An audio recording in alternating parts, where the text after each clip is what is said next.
Mic off. Mic on. Testing. Okay. So I didn't have my headset microphone set on this channel for some reason. Anyways, as I was saying, so I know it's not quite Halloween yet, but I'm gonna be gone for the weekend, over Halloween weekend. I'll be in New Jersey, selling and buying old computer shit.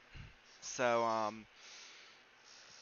this is our Halloween special, and I'm in my Pikachu onesie because I'm too broke to afford another costume right now.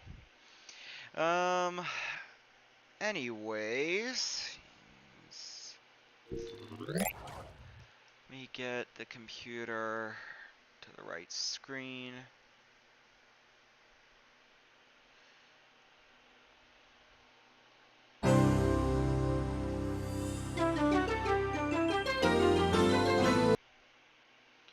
Shit. Can you guys see anything on your end? Shit, I didn't think the game would behave like this. Hang on. Mic off.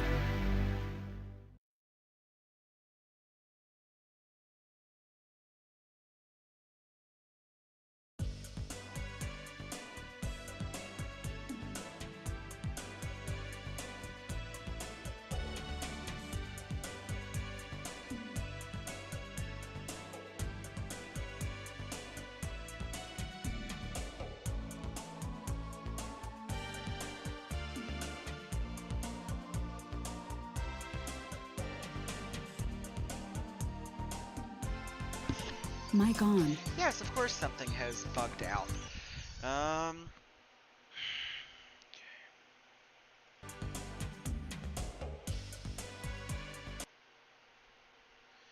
Possibly because this is a,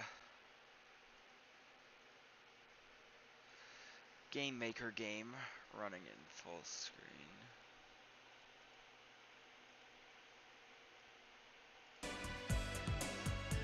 Yep. Okay, there we go. Anyways, since I played the spooky game last week and the week before that, or no, not last week, the week before last, and the week before that, and the week before that, I figured we'd play some games that are just truly horrifying in terms of their design. So I'm going to play through. Now, to keep in mind, these are remasters. I did not haul my. First off, I don't even have a capture card that captures analog composite video. Second of all, I did not haul my CDI player up with me to my dorm. So these are the remasters made by Dopley, who is now going on to make Arzette, the Jewel of Faramore, a spiritual successor to the pair of games that I'm about to play. Anyways,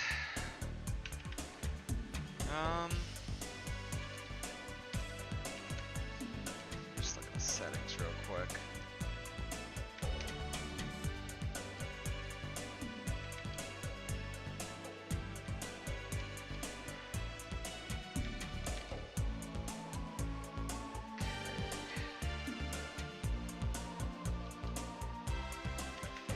Aspect, original.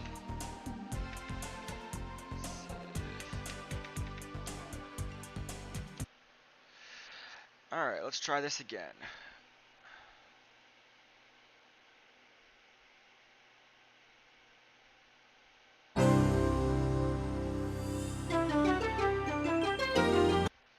Nope. Options.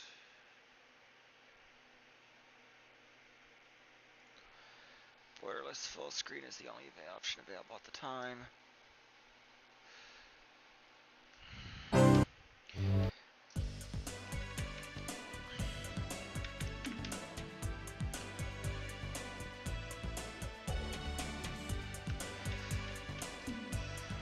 I'd like to get the intro going in here as well, including the terrible, terrible, terrible CDI logo. So, actually, no, it's not that terrible. In fact, I wish I could use it for my channel. There we go.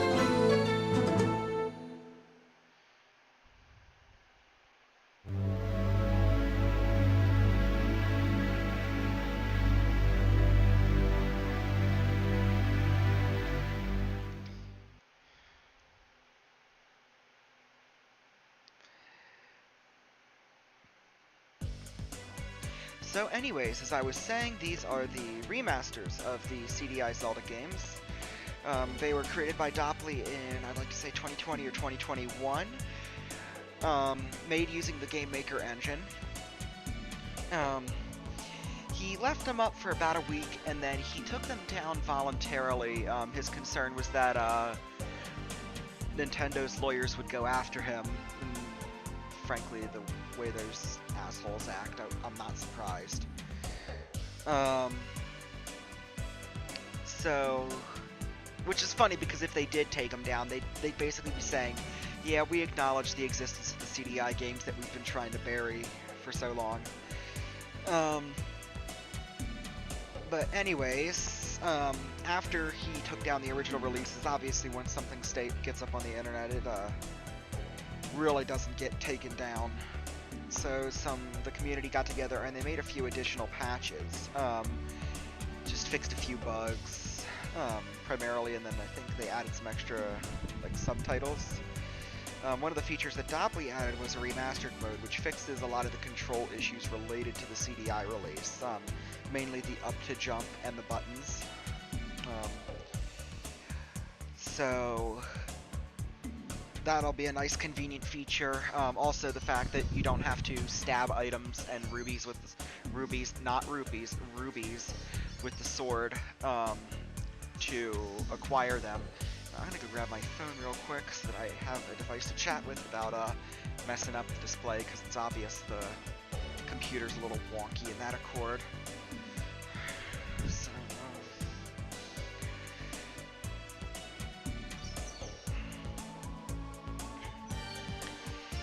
anyways. Zelda, Duke Onkled is under attack by the evil forces of Ganon. I'm going to open up the menu again, hang on. I'm going to turn remastered mode on. This basically gets rid of the arbitrary 3 lives limit, which really doesn't make any sense. The only thing it ever did in the original game was send you back to the map screen, so it really didn't punish you. You could just go back into the stage and do what you needed to do. You just wouldn't start on that screen in particular. But it also allows you to just walk over important items instead of having to stab them with the smart sword. Aspect original, subtitles on. Anyways. New game. And let's get going. Zelda, Duke Onkled is under attack by the evil forces of Ganon. I'm going to Gamelon to aid him. But Father, what if something happens to you? I'll take the Triforce of Courage to protect me. If you don't hear from me in a month, send Link. Impa? Don't worry, Zelda. The Triforce of Wisdom promises the king will safely return. Enough. My ship sails in the morning. I wonder what's for dinner. Oh boy! I'm so hungry, I could eat an Octorok!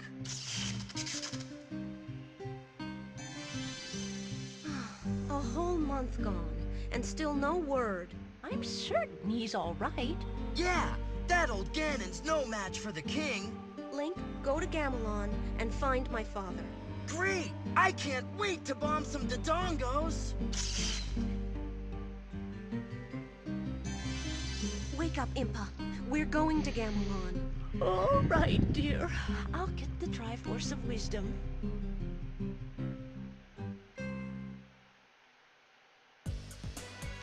Okay. So now that that is over, going. I am using keyboard, so you are going to hear clicky, clicky, clicky, because I love the blue mechanical switches. So, as per most of the CDI, at least one of Gamelon runs, you're going to start off in the town of Sakado.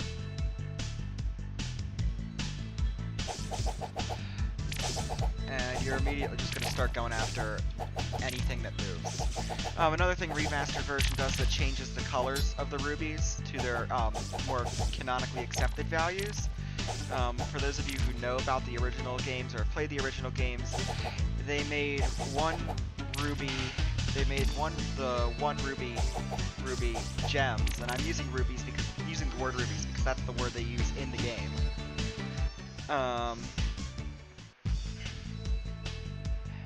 And now they added that arrow dancing at the top because yeah, in the original game you were just supposed to know that you had to jump out the window to get to the back half of Sakado. So yeah, now the one ruby is green, blue is 5, and red is 20.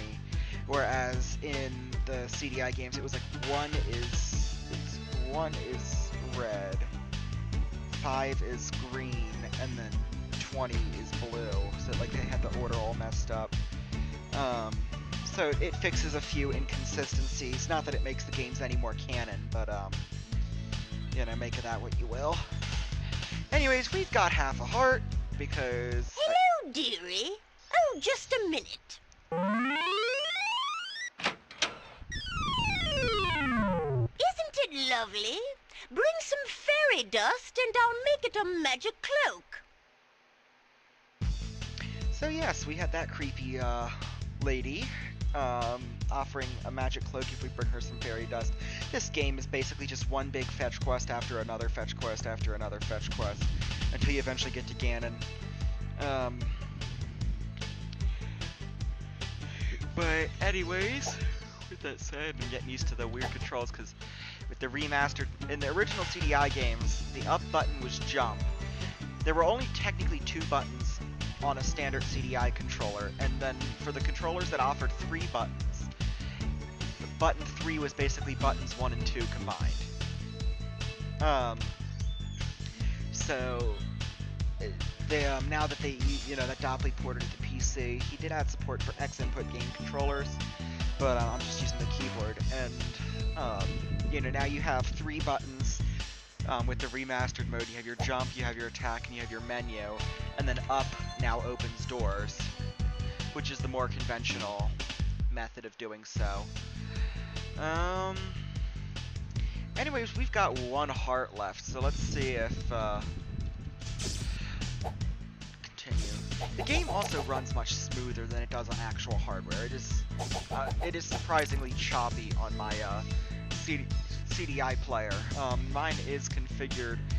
Either I have the PAL version of the game, either I burn the PAL version of the game, if they even made any release differences like that, or my NTSC player is just because it's one of the earlier models, it's slightly slower.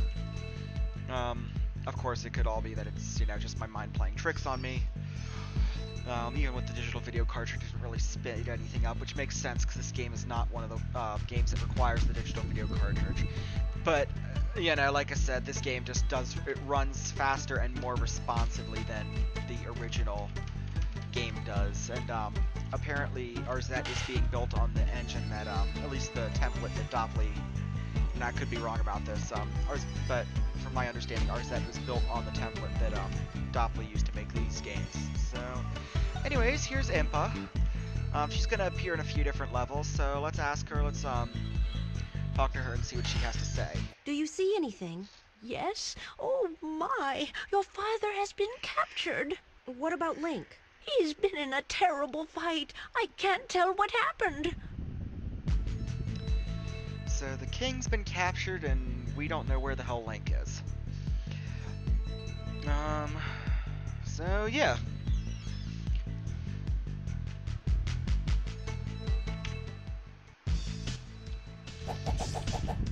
Stab the so these enemies that are walking around are called gorillas.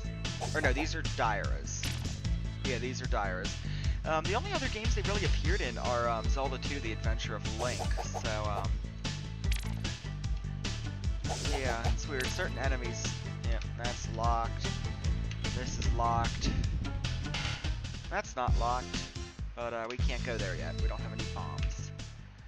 This isn't locked either. Should get this out of the way. So this is, you will encounter the person whose house this is later in the game, but for now it is just basically infested with all sorts of everything. Arpagos, that's what these flying animals are called, the Arpagos. There was a Dyra at the door. I can honestly power through this game once you turn remastered mode on and you're playing the PC remasters. Just because it ends up becoming really easy when you take the crap controller out of the picture. So the Arpagos egg. So it looks like you still have to stab the key items with the Smart Sword. And the reason they call it the Smart Sword is in the original game, because there were only 2 buttons, the developers made the choice so that if you swing your sword in front of a friendly NPC, that'll initiate a conversation. So they made it a plot point that the Smart Sword doesn't hurt anybody friendly.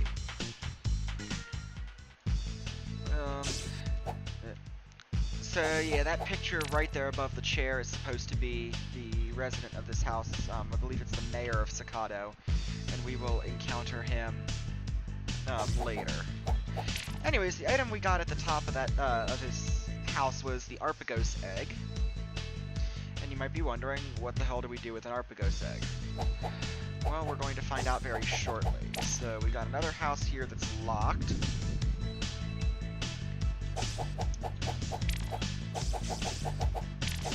And honestly, you just want to spend the early moments of this game just collecting rubies like crazy. This house is going to be pitch black when we go in, but if you've played the game enough, you can sort of navigate it. Like, there's a rope right here that Zelda can climb.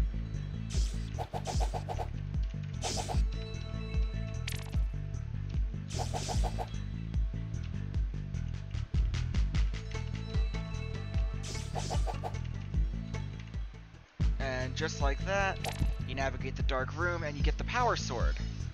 You also get a full life bar. Basically, with the power sword, when you have full health, you can shoot beams from your sword. But at the moment you lose even half a heart, it's back to regular sword. But that'll be nice once we get into areas with a lot of flying enemies, because there will be areas with even more flying enemies than there are now. But as for now, you just gotta basically push the up button around in the dark. Collect the rubies. And like I said, I have remaster mode turned on, meaning that I should have already been booted back to the world map, but that was one of the quality of life updates made to the game. With the remastered mode setting turned on.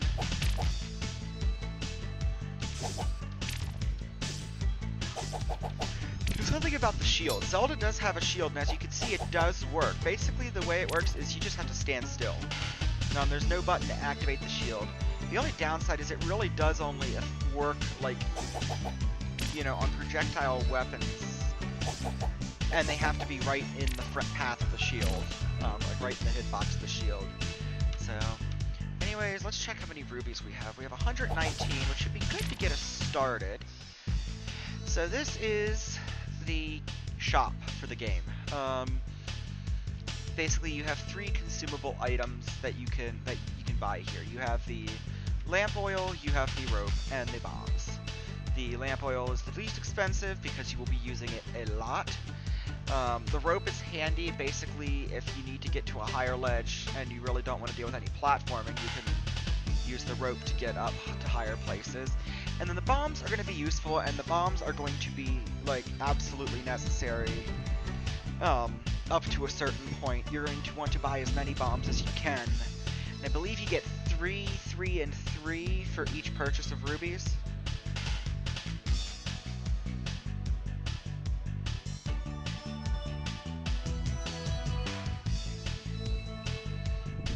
So, let us see. It is 3 bombs for 20 rubies, 3 rope for 10 rubies, and 3 lantern oil for 5. Okay, so it's 3 of each per purchase. I'm gonna load up on bombs. Let's see, I'm down to 25. 10, 20, 5. And then just because there's so much meme potential here. Sorry, Zelda. Not enough rubies. You'll have to wipe out a few more gorillas to get that. Yeah, so that's our shifty shopkeeper who's basically selling to the only person that, as far as he's concerned, or as far as anyone's concerned, is still alive in Gamelon, other than that lady in the hut, in the house on the end of town. You know, I mean, the princess, to be fair, if it's within Hylian or Hyrule jurisdiction, which it sounds like it might be, given that the king is gone out to save, I think it's his cousin, Duke Onkled. There might be some kind of jurisdiction there, but yeah, you know, the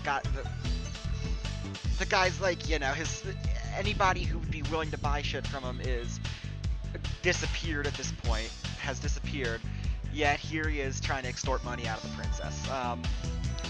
But yeah, let's talk to him and see what he has to say. Course I'm on your side, but I still have to sell the stuff. Just pick what you want. I'll handle the rubies. Yeah, a common theme with these animations is they get really up close and personal. There's a lot of weird angle shifts. So for those of you who aren't as well versed in the CDI Zelda development lore, basically Philips gave them $600,000 per game for Link Face of Evil and Zelda Wand of Gamelon. And they ended up, in order to provide the best possible game that they could with the restrictions they were given, they basically decided to, hang on. They basically decided to create one engine or one game, and then split it into 2 separate experiences. So you had one game that, you know, 2 games running on the same engine or same framework. And then you just had one with Zelda, one with Link. They took place in 2 different lands. All the cutscenes. Now this is where the story gets really weird. So the executive producer, the head producer of the game, Dale Day Sharon, may he rest in peace, had like an old business contact of his from like his earlier days in software development named Igor Razbov. And Razbov was, they ended up partnering together to form Animation Magic, and I believe they either started off in Gaithersburg, Maryland, which is not too far from where my house is, or they like ended up there. It was like one of their offices.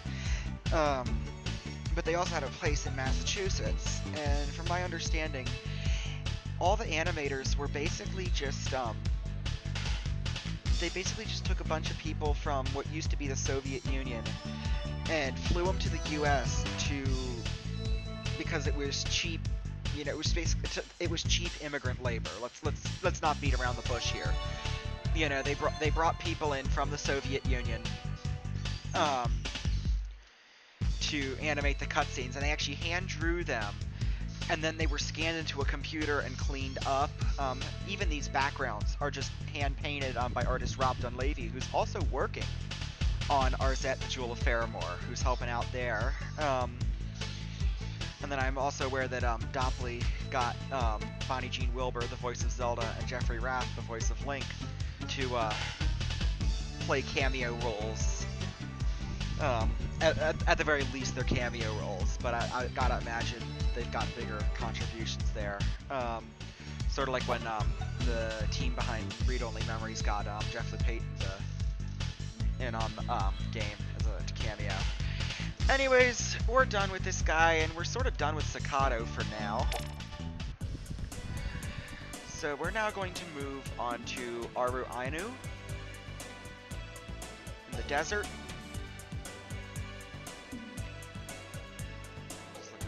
I'm assuming that's Zelda's ship right there. No, I don't even know. Oh yeah, we visit that ship later. Anyways, we're going to Aru Ainu, and we are now going to encounter the boars. Their gimmick is that they're low to the ground, so just crouch or do the duck walk, as Link will say in Faces of Evil. And if you've got the power sword by this point, which you should, just spam it. It's easier to spam in this game than it is in the CDI, the original, so... We're going to go into this first hut here because that second hut to the right is locked. And we're going to see a Dodongo. Now Link would recommend that you bomb the Dodongo, but I want to save my bombs, so I'm just going to spam the sword, kill the Dodongo, and then sort of figure out where the rocks are, jump back up, and get out of the hut. Move on to the second hut, and talk to the knitter inside. Everyone ran when the Gleeok came, but monsters know better than bothering me. Here's a shroud that scares the raps off Gibdo. So Zelda got the shroud, or the green screen, as I like to call it, and she says it will scare the lady who was knitting said that it will scare the raps off Gibdo. Hit the Triforce map, and now you'll be able to access Tykohi Tower. So depending on where you are, hitting the Triforce map, like at the end of a level, will often open up another level that's either adjacent, it could be somewhere on the other end of the map, but you know, hitting the Triforce map at the end of a level usually means progress. So now I'm going to actually head up to Kobiton.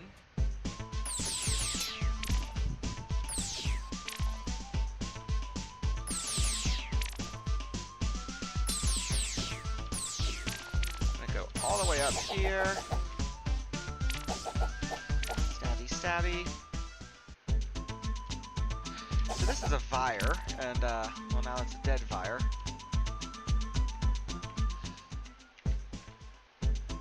Now it's back. Stab at it again.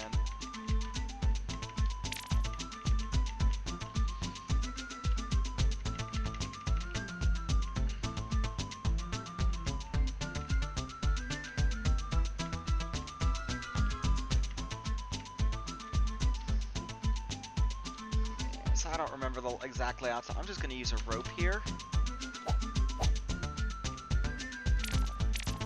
Grab the key. I know, I'm doing literally everything out of order. In terms of like the small items. And then these guys here are your bog standard moblins. So, hang on, we'll go to her in a sec, because before I hit that Triforce map, I want to go down here. And there's the lantern, which we could have just used a little while ago, but like I said, it's sort of muscle memory how I go through this game at this point. This'll make a great omelet. Here! Thanks. So, if you had come here without the Arpagos egg, she'd basically say, you know, those moblins have taken everything, I'm so hungry. But since like I said, I know this game well enough to just sort of blow past some of this stuff. So, I got her the Arpagos egg early and we skipped a cutscene. I'm not even really going for a speed run or anything. So we've also unlocked Ahitaru. However, we will not be going there yet. I actually want to go back to Sakado, because that is where the first boss of the game is. Collect as many rupees as you can.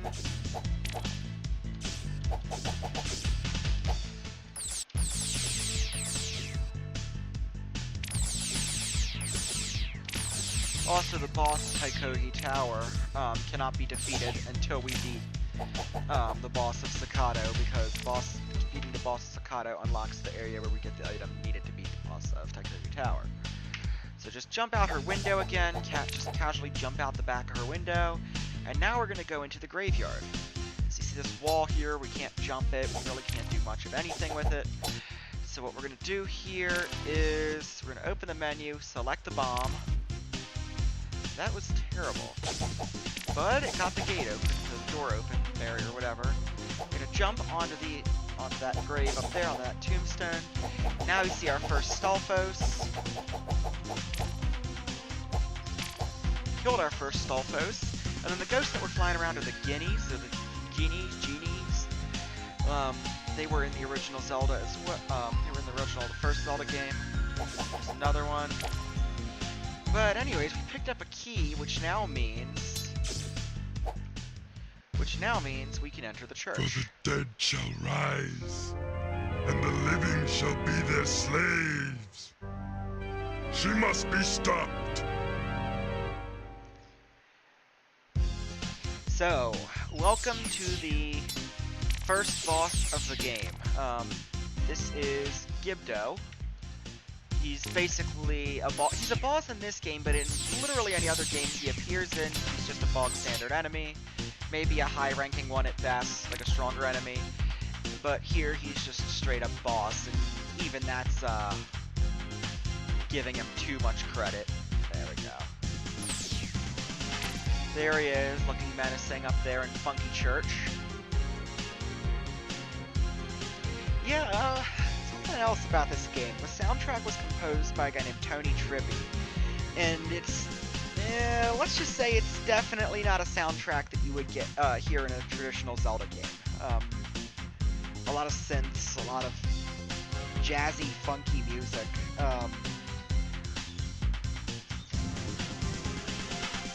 You know, really not much in the way of like traditional orchestral or like heroic music. Anyways, as the girl in Ainu said, this shroud scares the raps off Gibdo.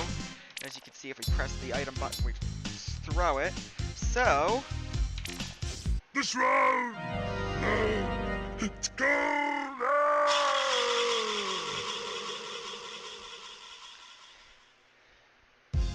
that was the boss, ladies and gentlemen. One hit, and that was it. And all we get's a blue ruby. And now we have unlocked Washubi Swamp. Looking around real quick. Sakado, Ahitaru. At this point, I'm gonna go get Ahitaru because notice most bosses in Zelda games and most bosses in this game will give you a heart container when they are killed. Gibdo did not. I think we get we either get a life heart or water. I know we get water of life, but it might just be a water of life here, not a life heart. Yeah, dude did get melted. Anyways, we're gonna go into this cave. Here's a Goma, the crab spider creature seen in several Zelda games. And we jump out of this cave. Just spam the sword. That's my advice for both the original and the remaster. Jump down, figure out how to navigate this weird, like, hand-painted surrealist backdrop.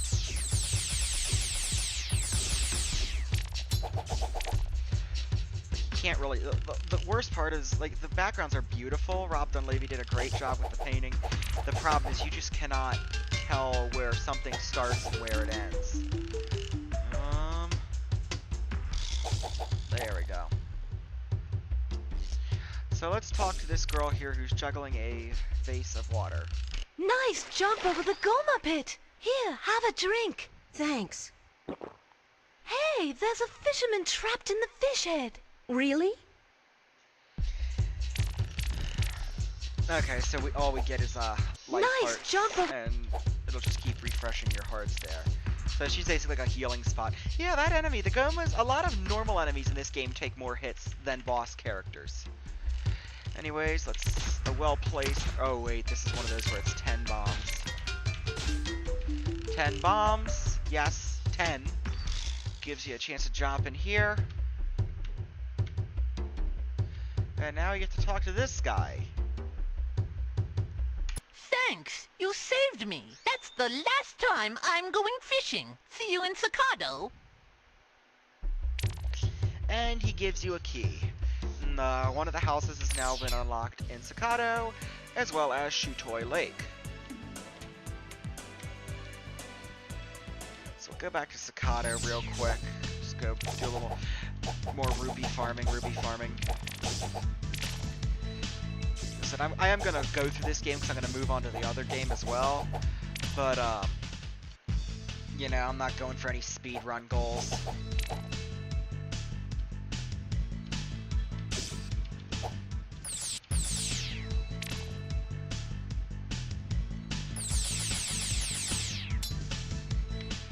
So, look, he's now in the blacksmith's house. Look, I got a new job. Hey, bring a heat crystal. I'll fix up your sword. So the heat crystal is not going to happen for a little while. But once we do acquire one, we will definitely be bringing it back to him. Alright, so let's go back into the house. Let's see how many rubies we have. 214. I can't even write. I can't even make jokes about this game. They write themselves. You really aren't kidding. I gotta keep hitting live chat because I gotta keep hitting live chat whenever I'm watching the chat because for whatever reason it defaults to like the top chat and it hides certain messages. I blame YouTube. I mean, I blame YouTube for a lot of things, especially given what is currently going on with them and their, let's just say, preferential treatment of specific YouTubers. Sniper Wolf.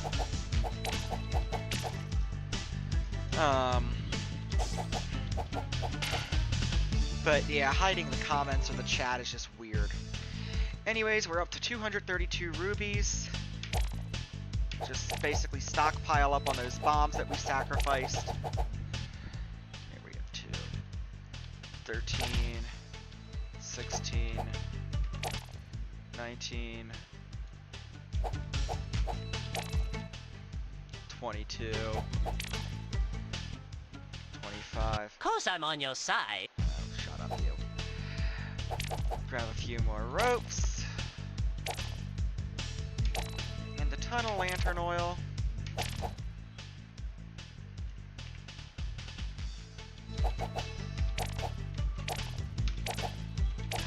Sorry. Okay.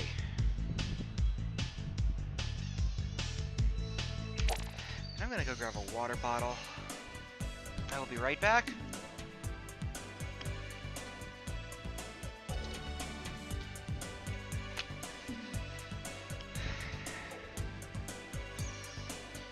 So, I'd like to say that's the last time we'll have to visit the shop in Staccato, but I honestly cannot tell you.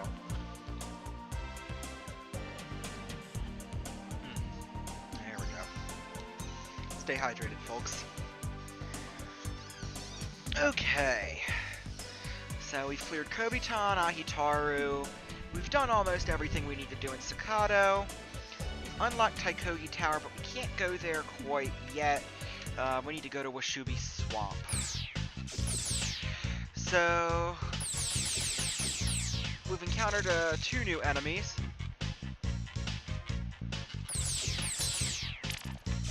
Oof. Oh man, you're gonna get me demonetized, mate. Oh wait, I'm not even monetized in the first place. They can't block her. They've only got one hand and it was too busy typing out that tweet yesterday, or was it this morning? Because it took them a whole fucking week to even acknowledge it. One open. Jesus. Oh damn. Anyway, so Jesus. You aren't kidding. Anyways, so Washubi Swamp. The alligator critters down there are called Argadai. They are harmless. In fact, they are platforms. You ride their heads. Ride on their backs. And then those little bug-looking things are called Zols. I believe they're called Zols. They could be called the no, those are the Zols, I believe. I think. It might be called bots. I'd have to look at the Zelda wiki again. All I know is that they have to die.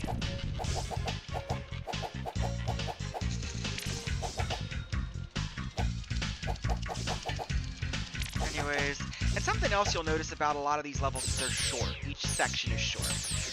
Going back to what Dale Descharoun had said during his interview on the development of the game, one of the biggest things to realize is that the CDI is not a game. Was never meant to be a game system.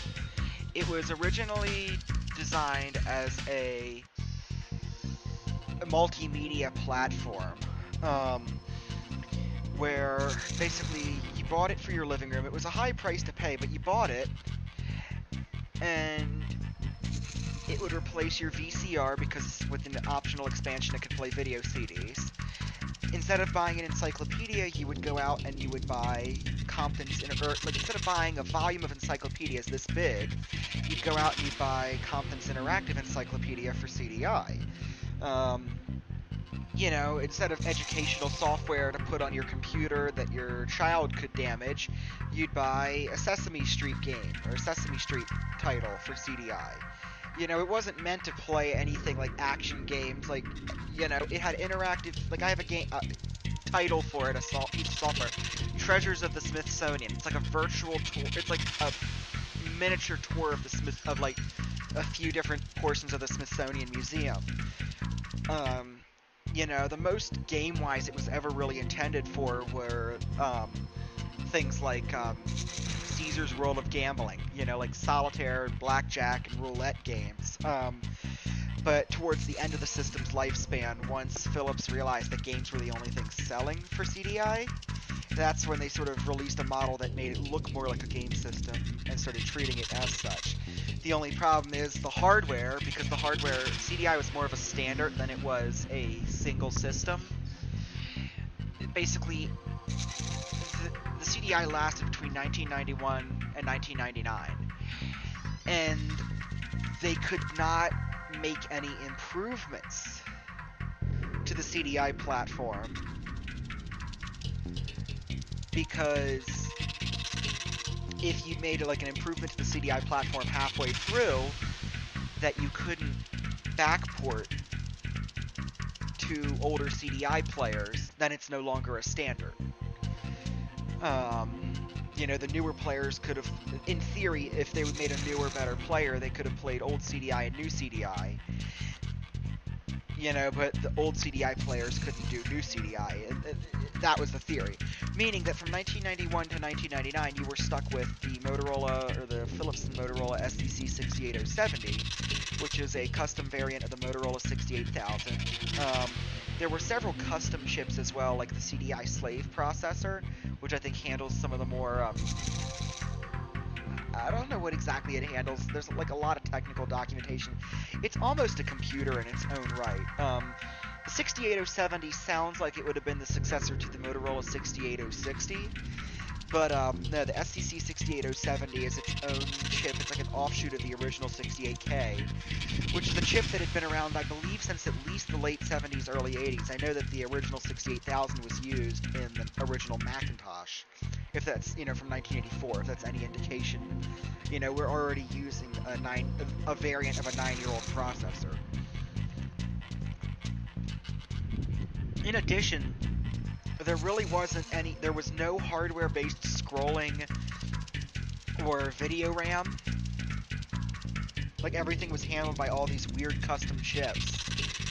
So, basically, you were limited scrolling-wise to either up 2.5 screens or to the right 2.5 screens. And you couldn't do both. Long story short, the system was, like, extremely limited in what it can do.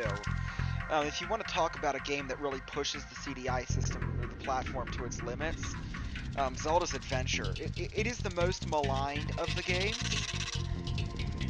However, what people don't realize is, like, yes, it's the most maligned of the games, but what people don't realize about it is they were able to create, you know, a game with gameplay similar, a gameplay style similar to that of the first Zelda game on the NES, on a system that had no hardware-based scrolling, you know, no VRAM, like, you know, not enough VRAM, on a system that was never meant to play true video games. You know, so what they did with what they had was nothing short of a miracle. You know, those load times, like where you know, move off screen, it takes 5 seconds, scrolls, and then another 5 seconds, was probably quite necessary in the development of Zelda's Adventure. So yeah, there's also some stuff about how Philips, at least for these two of the games, basically didn't care how well the games played, they just wanted it to look impressive, so that when they were showing CDI off at trade shows, they could say, look at what we did with Zelda. Anyways, let's talk to this guy over here. Aren't you a mite puny to go up against Ganon? I'll do all right. That's the spirit. Bring some Hanyu Spore if you want a bit more punch. Okay. So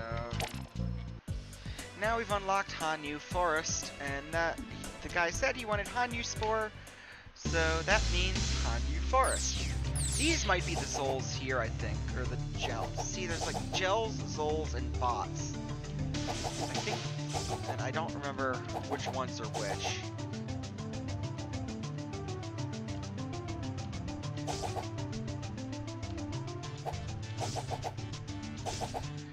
But anyways, the item we were looking for is Hanyu Spore.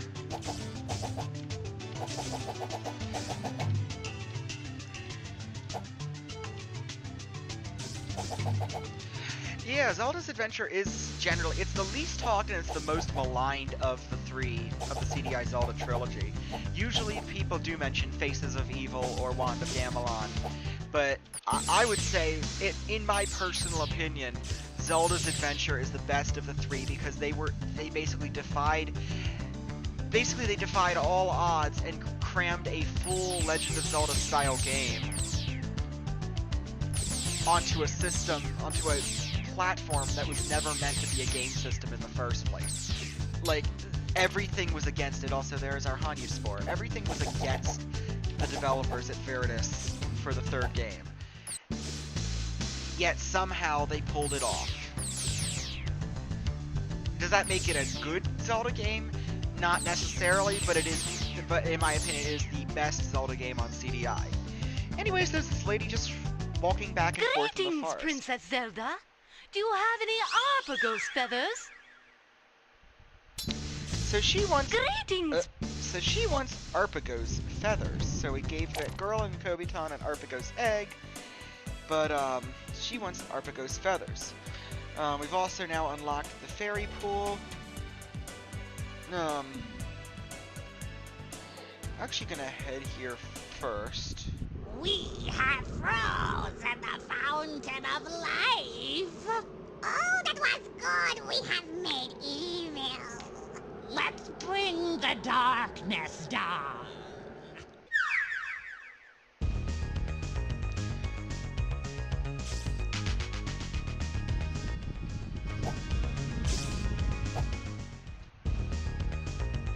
Are you referring to the cutscenes from Zelda's Adventure or the ones from Zelda CDI? I mean, like I said, but all three of the games were developed against immeasurable odds. I know that the cutscenes from these games get the most flack. Also, we are now fighting the next boss, second boss, the Three Witches. As with most bosses in the CDI Zeldas, they pretty much just go down with one hit, each witch. So.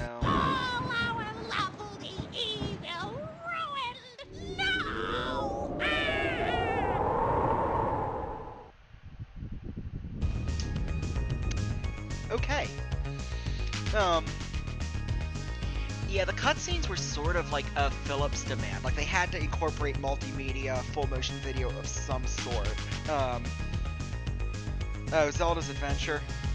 Yeah, live action was a cool way to do it. It's really funny because if you watch the cutscenes with the old wizard, it was like their sound engineer. And this is like a kid in his 20s at the time. Talk to these fairies because we are about to get our first heart container, or life heart as they call it. We're free! You saved us. Here's a life heart and some fairy dust. Have some water of life!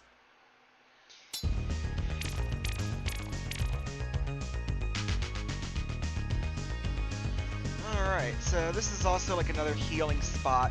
Not that it really means much. Like, yeah, you get the life heart, which now brings our heart total to 4.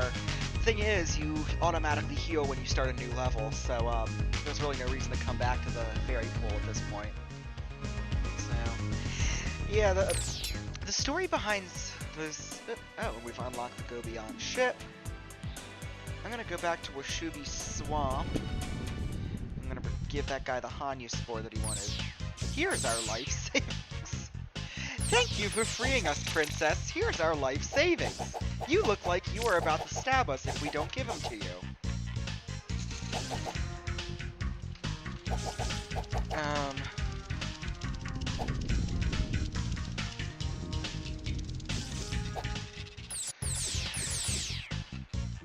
Yeah, most of the actors in that game, the digitized actors for Zelda's Adventure, were literally just the staff at the office of Veritas Studios. So it was just random people, like, working there at the office. At least that's my understanding of who they picked and stuff.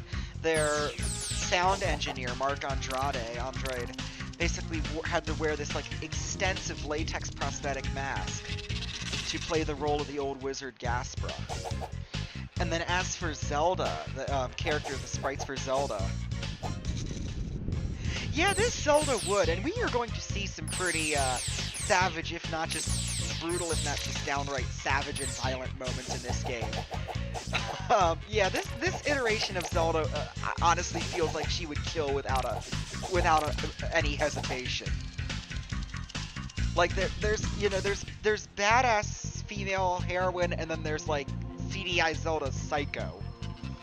Anyways, let's give this guy his Hanyu score. You're back! Now give me your glove. Hey! Don't worry. Here. A power glove. Great!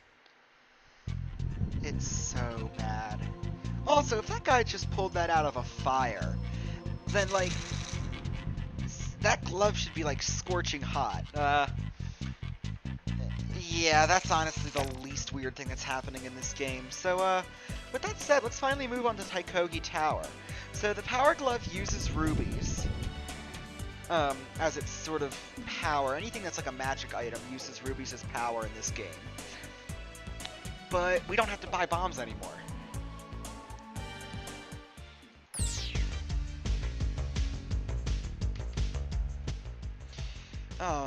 But yeah, like, so to film the sprites for Zelda, they had the jankiest rig. They had an old camera, or they had a camera.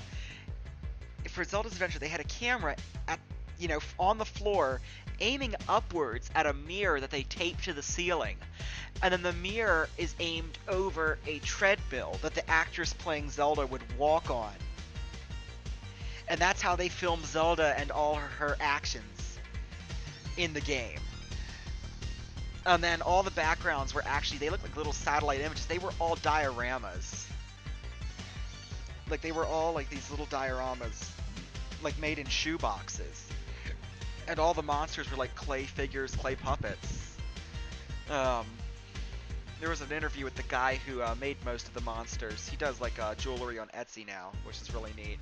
Haven't really heard from anybody else though. Anyways, let's talk to Impa. See what's going on here in Taikogi Tower.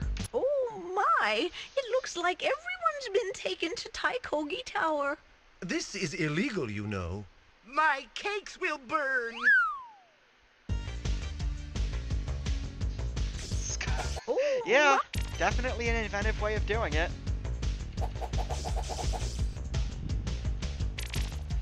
So, meet the Octoroks. A little bigger than they usually are. They're another one of the enemies that takes a bunch of hits to defeat. Or just a well-placed bomb. I think for those enemies, they really intend for you to hit them with bombs. Like just a well-placed whack will not take them out in one go. But if you don't want to go out of your way to get bombs, don't know why you wouldn't want to do that. But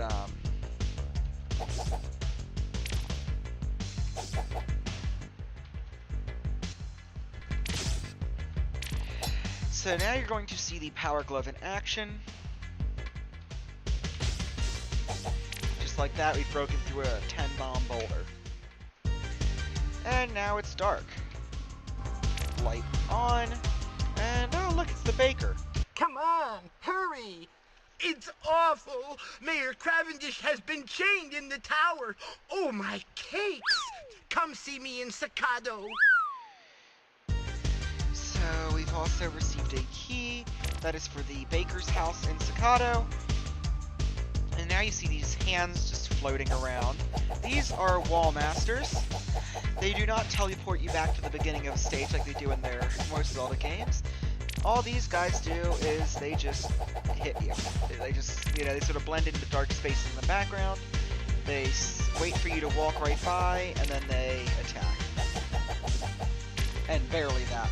And they barely attack at that. Okay.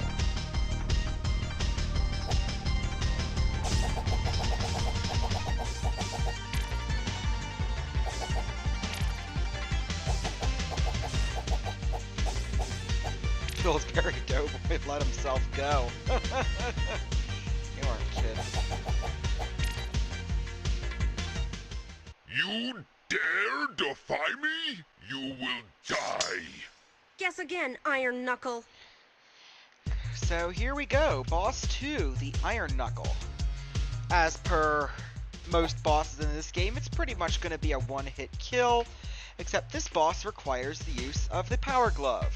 So just walk up to him, not die,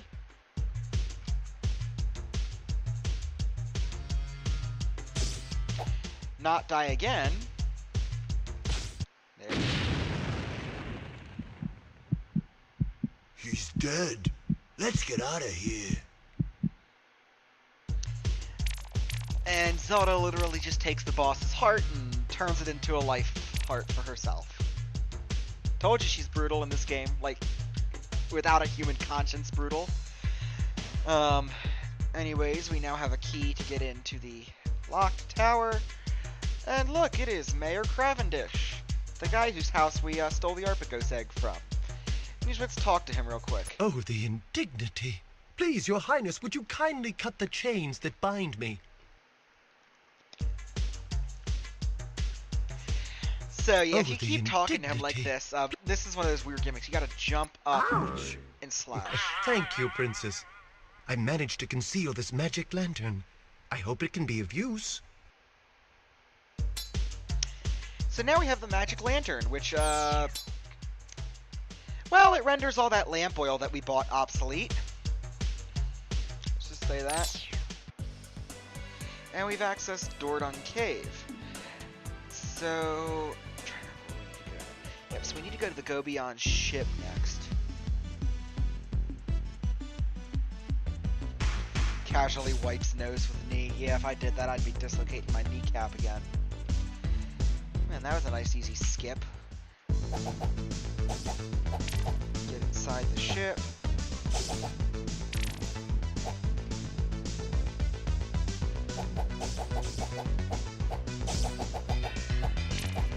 I'd say at this point we're about at the halfway point of the game. Yep, and locked. So what you actually want to do is you want to jump right here, and there's like this little access port, and it takes you to the mast of the ship. I probably wouldn't be a quarter of the way done the game if I was playing this on original hardware. Most of my runs used to end at here, so let's grab that item. There's the Arpagos feather that that girl in the forest wanted, so we'll take that back to her. We also got a key. Just sort of jump down. But yeah, most of my runs on the CDI for Wanda Gamelon at least ended at Washubi Swamp because there's literally just so much happening all at once. So it looks like we're in the captain's area of the pit. There's like a map of Gamelon on the wall. There's another Triforce map, but there's this shield with a lightning bolt. So this is the reflecting shield. Basically, our shield will now reflect magic attacks, which will be important for the boss at Shutor Lake. We've also unlocked the Shrine of Gamelon, but we really don't want to go there quite yet. Let's see, I have target very cool. Go back to Hanyu Forest.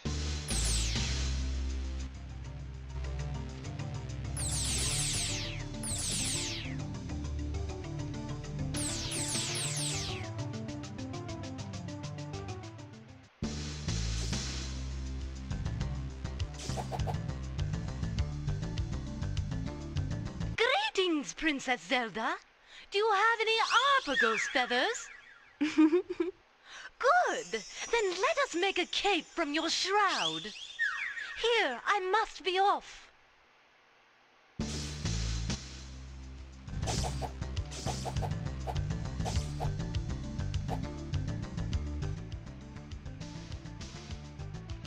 Oh yeah, and I just remembered we got some fairy dust, which means we can go back to Staccato.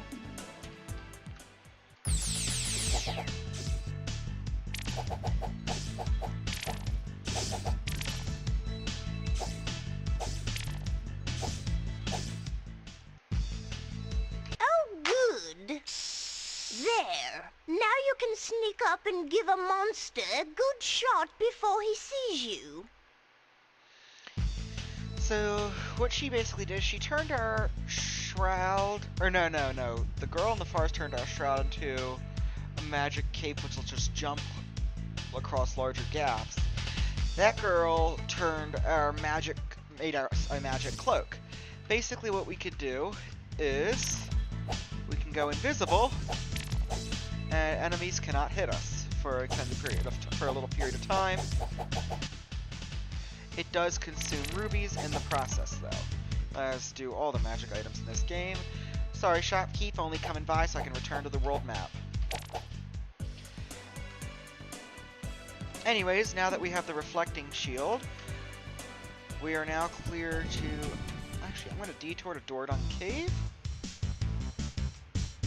This game really does have a banger soundtrack, though.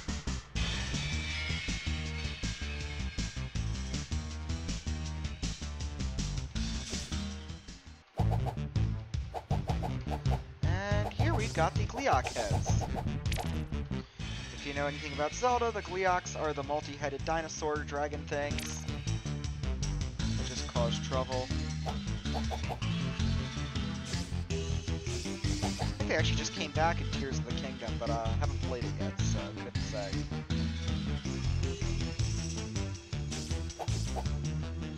Basically, they're just gonna keep moving up and down, shooting fireballs at random, I'd like to say.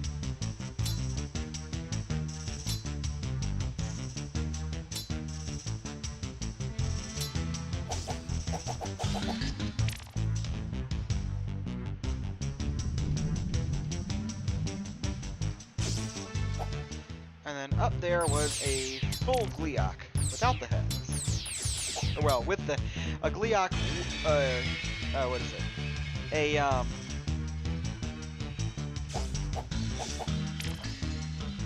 Gleeok head with the rest of the body, basically just a Gleeok.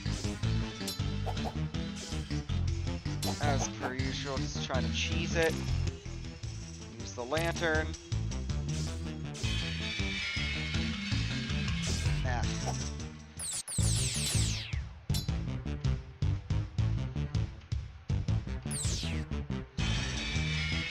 you could be wondering what the heck the Gleeok brings to the table,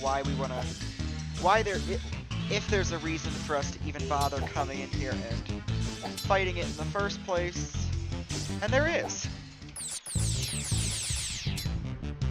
Believe it or not. Also, damn, I'm really sucking at this.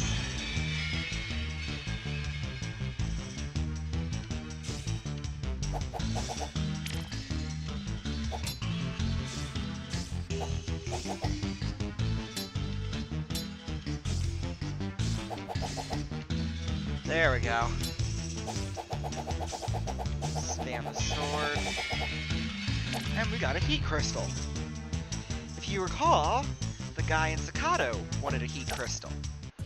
Also, we have now unlocked Dodomide Palace. But before we go anywhere else, we're going to go back to Staccato.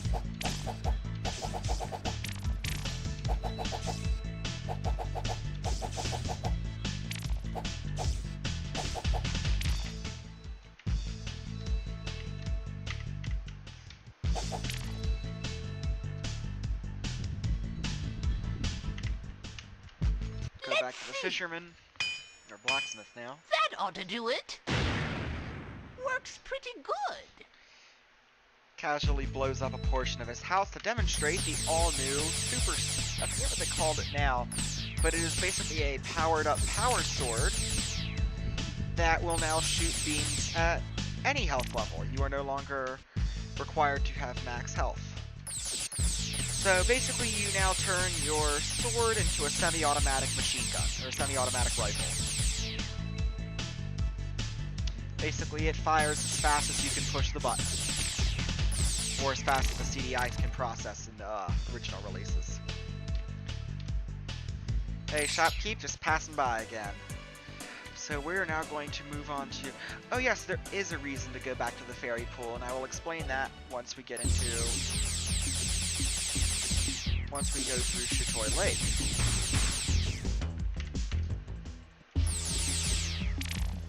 Kill these guys. The rupees, looks like there wasn't anything in here.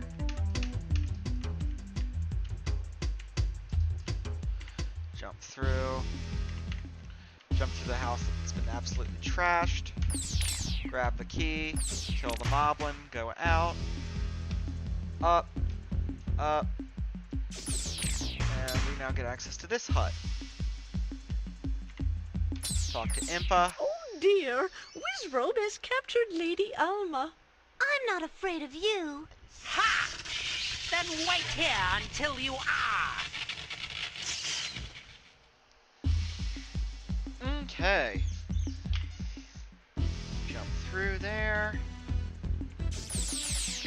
We're basically gonna have to ride the Arcadai now. We're also going to encounter those are the swordfish or spearfish. I think we're gonna. No, we are not going to encounter. Oh, yep. There is a Zora. That is a Zora. Don't ask me why it has boobs, but it's a Zora. Anyways, let's scale the red tower. Let's scale the red tower. Randomly falling rocks are another common theme among these two games. Sometimes they make them look like spikes, but they do the same thing. This is one of the few spots you actually need to have a rope. So use the rope, jump up.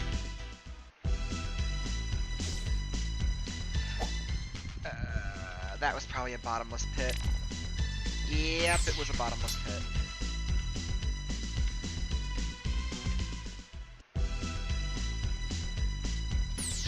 Kill this moblin, grab the key. And here is Wizrobe. So basically all you do now is crouch in the corner.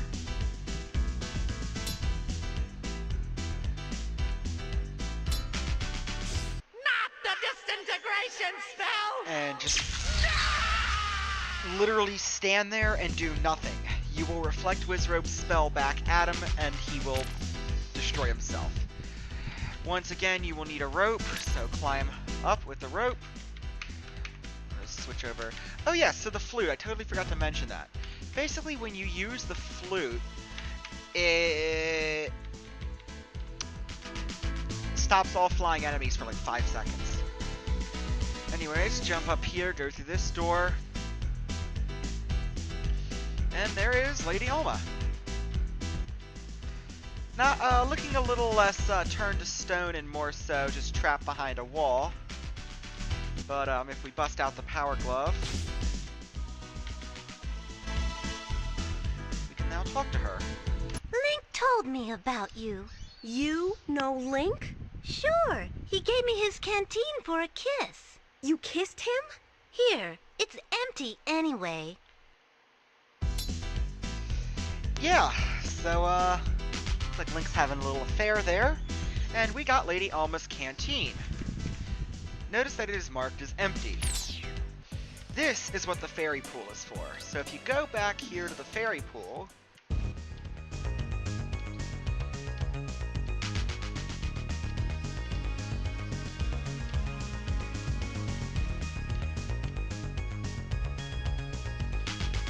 and you Have talk to some the water fairies, of life.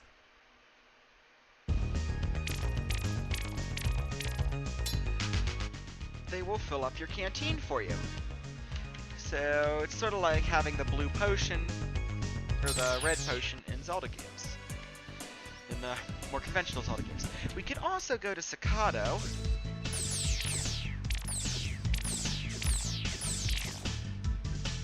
Into the baker's house. Your friend Link could eat 10 of these. At least. Ha! The Arpagos will die for them. So basically what you do with the bread is you throw a piece out and the Arpagos, those flying dinosaur-looking things, will just sort of fly towards the bread and hover over the bread for a little while, and then eat the bread. But it's pretty much the most useless item in the game. Maybe less so in the CDI, in the original titles, but definitely in this game. Anyways,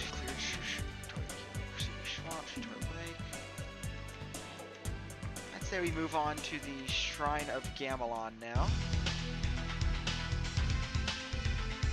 Oh dear, Omfak is guarding the shrine. Whatever I see, I shall devour.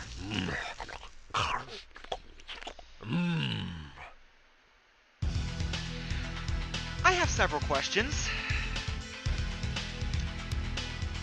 Mainly along the lines of, what were these people smoking and where can I get some of it? Anyways, you now see these flaming barrel things. They're apparently called Pyrrandai. But basically we are now going to be playing Donkey Kong. At least for this screen. Jesus! Oh yeah, these barrels can't be destroyed, I think, unless... Let me try the power glove real quick. Yeah, you can't destroy those barrels, so either that's a bug that causes them to pull like that. It's that one gum commercial. I'm trying to remember which one. How it feels to chew 5 gum, how it gums, how it chews to gum 5 teeth. So this is what you need the magic cape for. And there we're going to enter one of those cheap little traps with the barrels. I don't think they're supposed to be coming out at that rate. They never did like that in the CDI games, but here we go. So magic cape will basically fly us right over the chasm. And here we are outside the Shrine of Gamelon. I think it's Trident, yeah, it might be. And there is Omfak. So, as most bosses, goes down in one hit. The gimmick here is that you gotta wait until he turns into a pair of lips, and then attack him when he's the lips. Got him! And then he turns into a bunch of crows. Like I said, if anybody knows what the artists were smoking when they came up with Omfak, let me know and tell me where I can get some of it. Oh, I did not know that was the way to get out of here. Huh. Anyways, we've pretty much unlocked everything we can get to. Resong Palace is actually the final destination, the final dungeon of the game. We can't get past a certain door there, so we have to actually get a key from Dodomai Palace.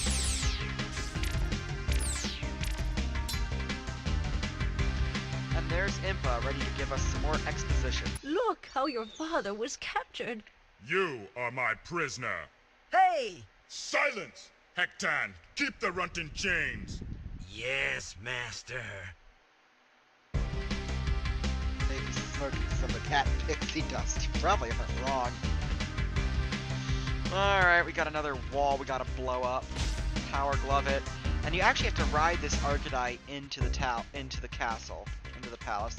Magic lantern, jump, jump, jump, avoid the Soras with boobs. Climb through the grate. You got 2 Gleeok heads and you got 3 Dark Nuts. Those are the knights where you have to hit them from around the back, I believe. And one of them has the key to get into the palace.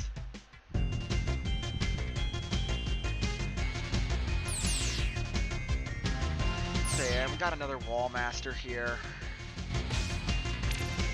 Take him out. We got a door there that's locked, a door there that's locked. That's locked. Throw the Dark Knight go in there. We got the Wall Master. So the spider enemies are called Tektites. They're also in the original Zelda.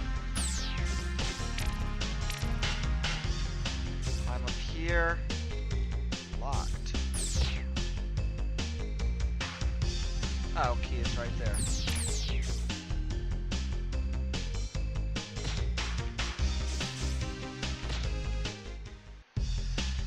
And here's Impa again. So let's talk to her, see what she has to say this time. Hectan is dangerous. Ready? Am I here, or here, or here? Next. Okay. So it looks like Hectan is going to be the next boss. And conveniently, he should be in this palace.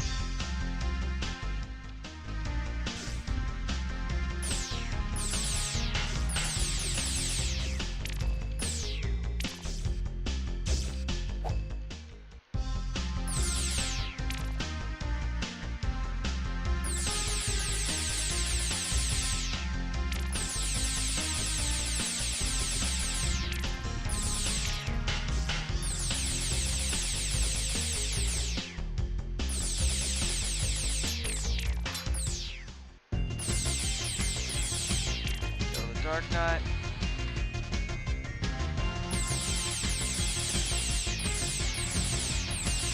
Kill the Wallmaster. Now go up through this door. This is one of the most infuriating rooms in the original Zelda CDI, in the actual CDI version, because the rocks fall at random and you're so slow. And then there's this ladder where you're guaranteed to get hit once or twice. Anyways, let's go through this door to the castle wall.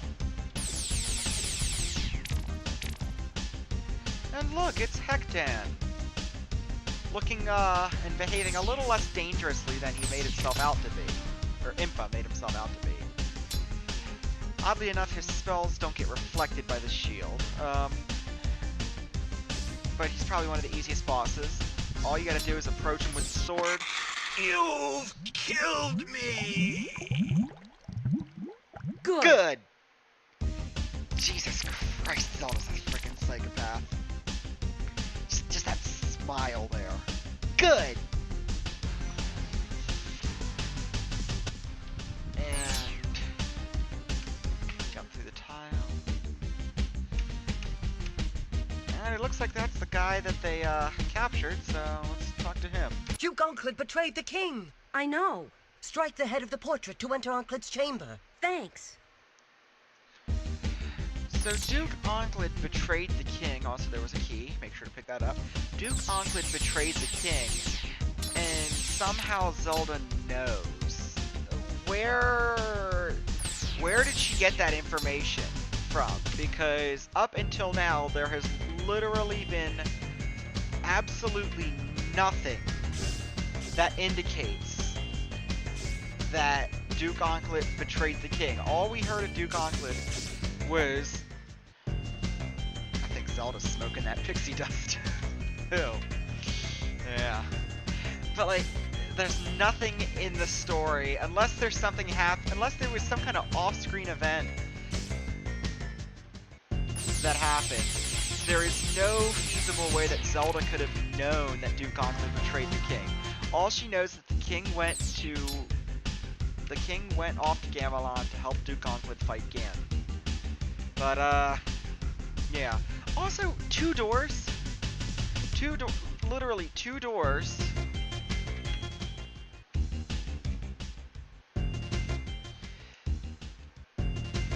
Two doors that lead to the same room, and their perspective is even screwed up. If you go in through the left door, you should come out through the right. Through that right door there.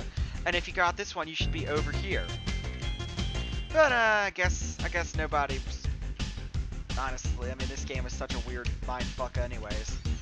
Anyways, you strike the head of the portrait, and a key falls out of the sky. Or a key appears, and that key will get you in here. And looks like we have discovered Duke Onkled, who is in some kind of manic episode. So let's talk to him, see what he's got to say. Don't hurt me, Zelda. I'll tell you the secret way into Resong Palace. You better talk fast. Go all the way left and move the rock. This key opens the gate. I'll make sure he doesn't get away. So now we have the key to Resong Palace. And Nokani Forest. So there was one more location. Also, oh shit, we didn't get the Wand of Gamelon. Crap, I gotta go all the way back to the...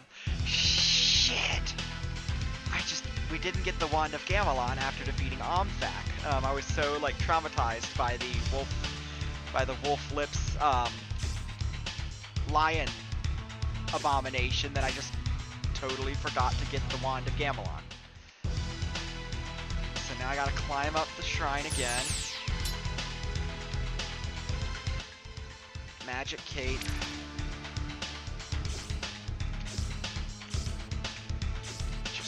Just cheese my way up there. Or did we get it?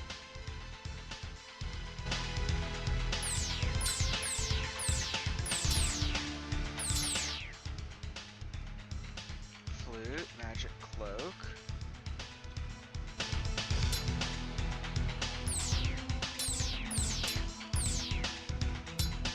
Oh shit! Oh shit, did I break the game?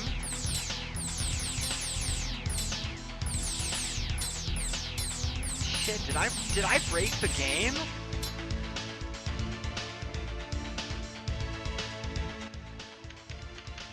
Let's see, ropes, magic lantern, bombs, magic cape, canteen, bread, power glove, flute, magic...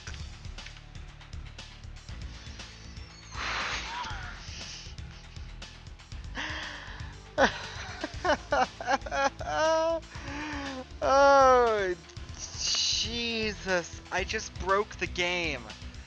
Oh my god. So after defeating Omphak, you're supposed to grab the Wand of Gamelon. It's supposed to be right here in the center of the shrine. It's supposed to be in the center of the shrine. And I hit the Triforce map. Hang on. Oh no. It's hiding. Look in the upper left. Oh, you can't see it behind my screen. But it's up there at the top left corner. Oh shit. Oh shit. You did happen to save, didn't?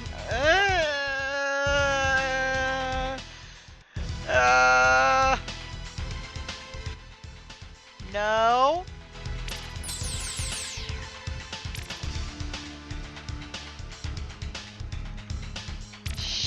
So it is in the upper, it's right behind my face cam. You can see a little like blinking light above me, a little blinking red dot above me. And yeah, the Wand of Gamelon is up there. Hang on 1 second real quick. I'm gonna save. And I'm gonna try editing the save file to see if it if I can even edit the save file. Jesus. What did I do?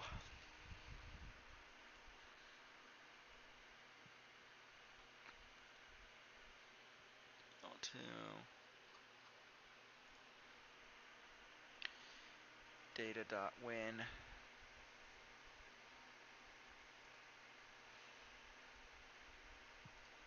Oh jeez. Let's see what happens when I open data.win.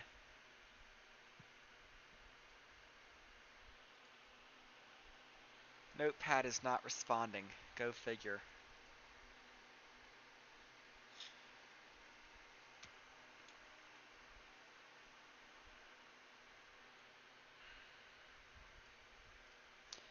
Shit.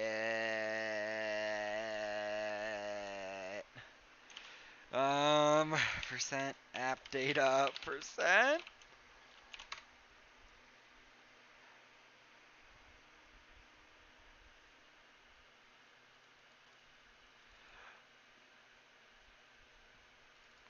DBG, no, not DBG, Desert Bus VR.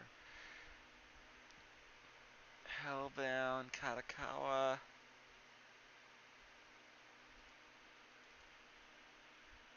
That's roaming. Default company, smartly dressed, guts unturned, Spiderling temp Unity. That was some old Unity shit. Uh,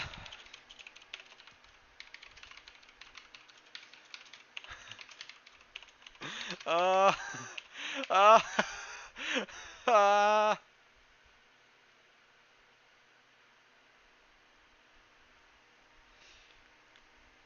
uh,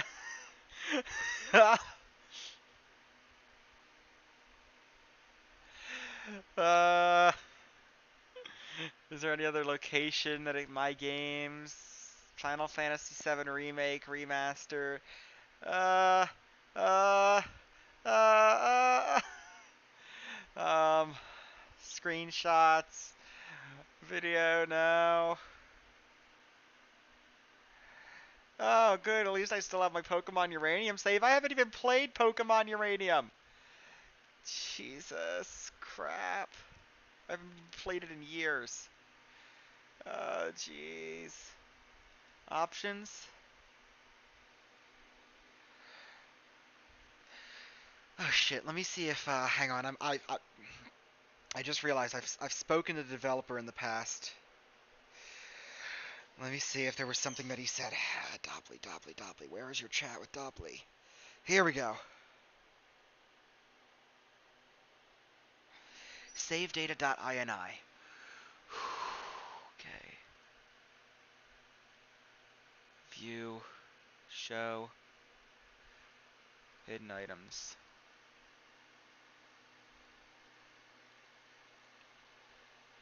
Maybe not hiding in here.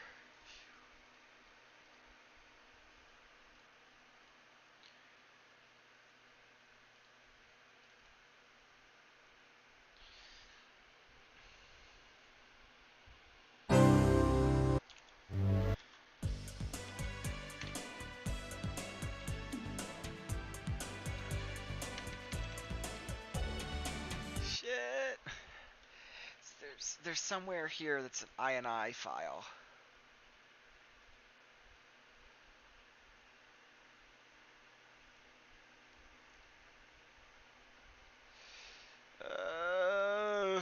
Jesus.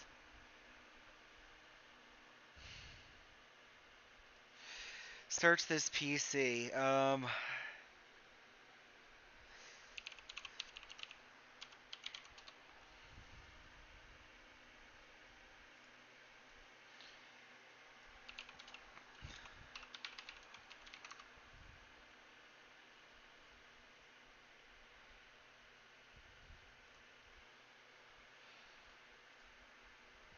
No.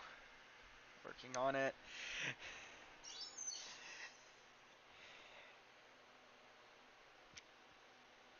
Yeah, this is a pretty shitty situation. I was hoping to make it through in one run, but I was so absolutely traumatized by that creature we call Omfak.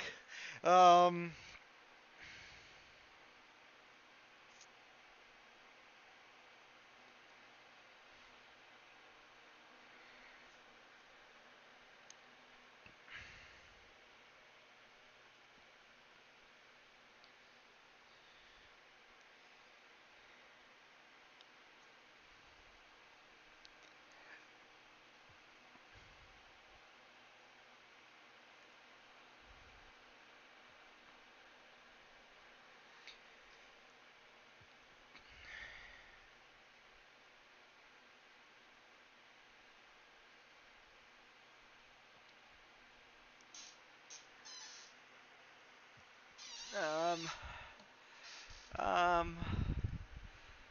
local disk, program files, downloads.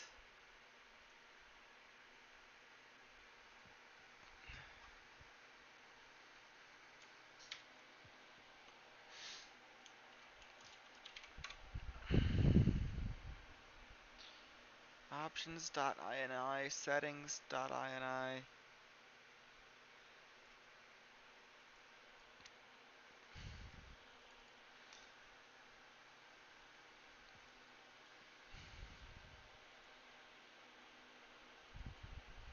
Read me.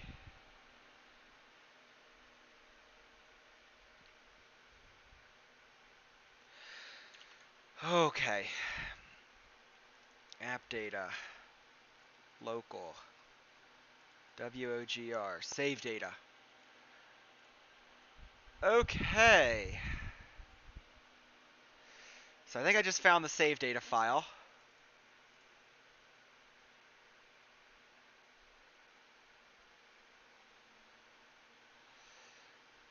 iLock WOG1. So I'm in a chat with the developer right now with Dopley. And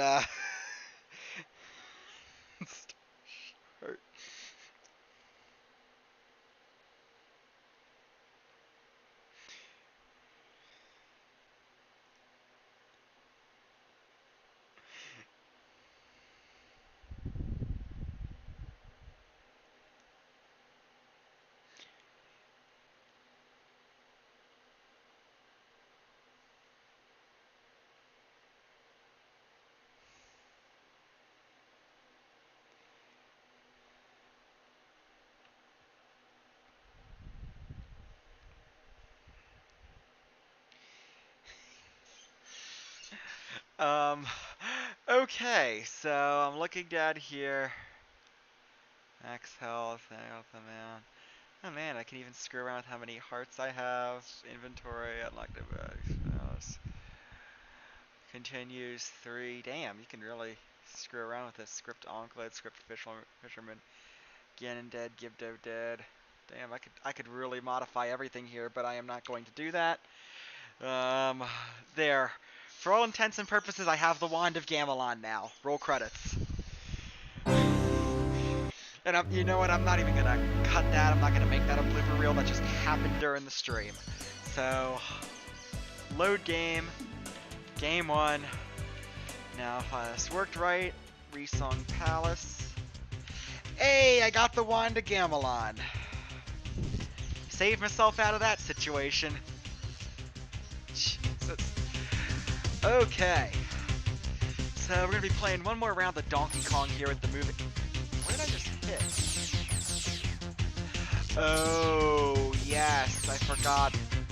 The CDI Zelda games have this gimmick where the enemies in the last level are invisible until you go to like the final, like Nakani Forest in this case.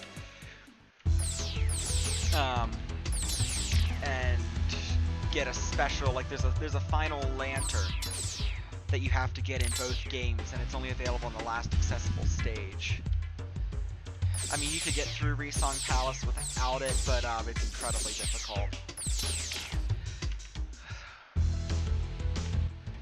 So anyways, here we are in Nakani Forest. All I can say is that was a really lucky save that I was able to recover after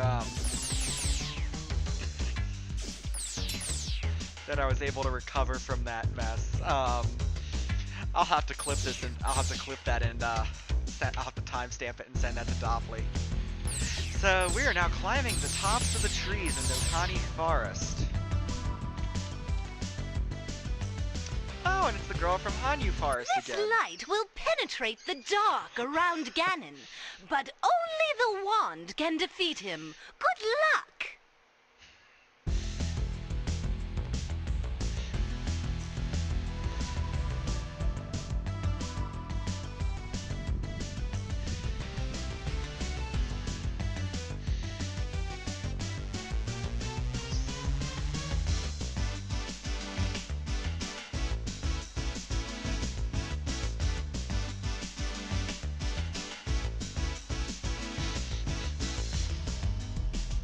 So I survived that fail. Nakani Forest. Okay, so now we can move to Resong Palace, and the enemy should be visible. Yep. So the keys are now visible, the Farandai. If you're still watching, I managed to get past.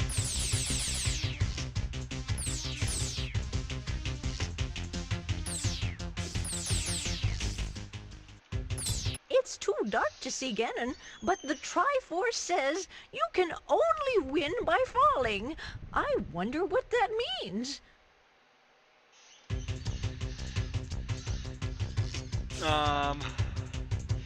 Then this thing back here is actually a statue of Stonehead, which is an enemy we're going to be encountering quite shortly. Impa also said you can only win by falling, and you will find out what that means shortly. Anyways, bash the boulder, go into this dark room here, fairy lantern,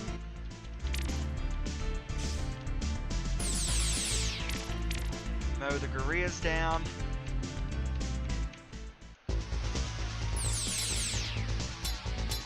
and these are the stone faces. I believe it's this one down here that you have to kill to get the key to enter the palace proper. No, this one is not, and it looks like he respawns instantly.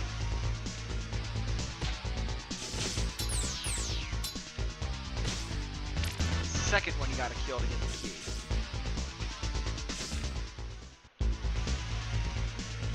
Now we're in the palace courtyard.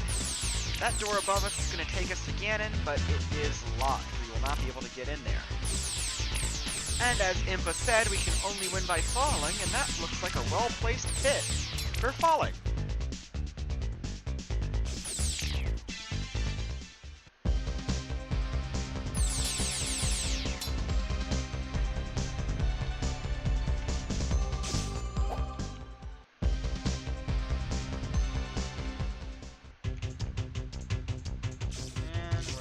Beginning, I made a wrong turn.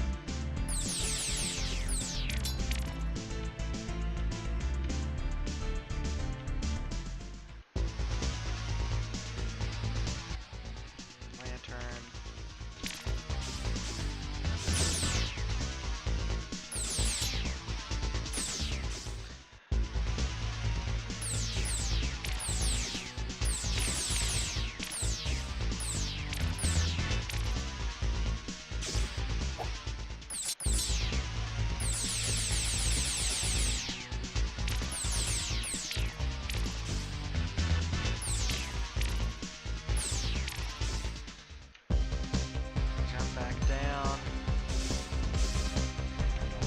Go through this grate. Here we go. Jump on the pile of rubble. Gorilla. Gorilla. Spike. Gorilla.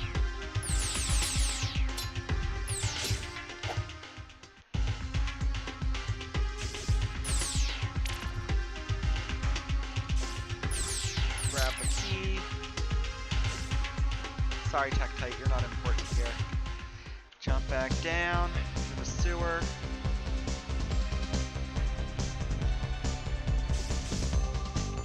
Jump, crawl through that grate. Don't know why Zelda can't just climb through the other way, but it is a one-way path.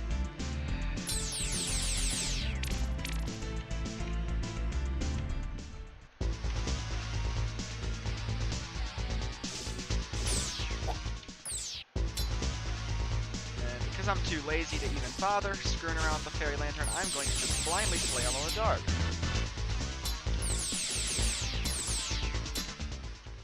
Hey, wow, it actually worked.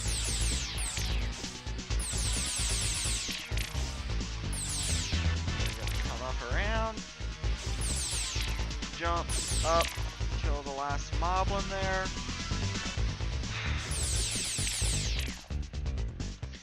Open my menu, and I'm going to select the Wand of Gamelon.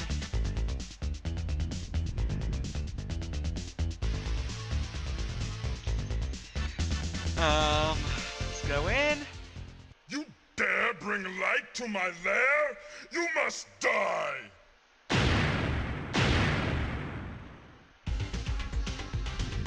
So yes, this is Ganon. He's even more goofy than his cartoon, than the 1980s cartoon Ganon. Oh, and apparently his spells break through the magic shield.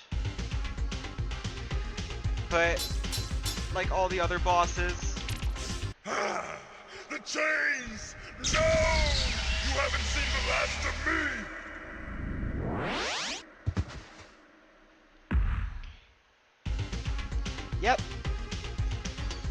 one shot. One shot. Grab the key. Keep in mind, you can still die here. There are going to be some falling rocks in a little bit, once they turn those off. Yeah, right there, falling spikes. So you could still die there. If you were on your last continue in the original game, that was it. So, got some creepy atmospheric music. And it looks like the king's tripping on the same shit that Zelda was tripping on. But, let's talk to him and end this, shit show. Father! You saved me! Here's the traitor, your majesty. Please, your omnipotence, have mercy.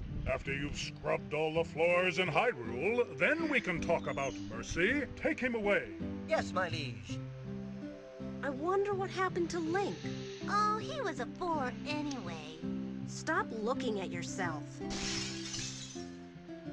What happened?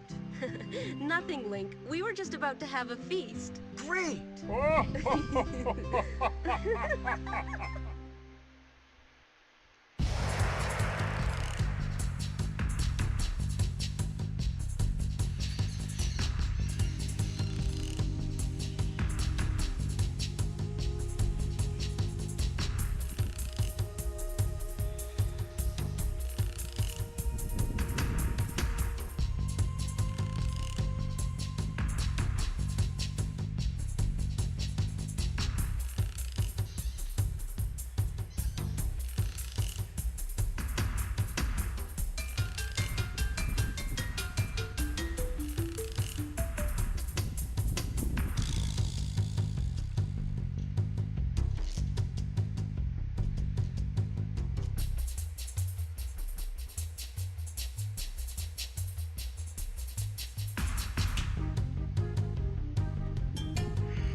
I won!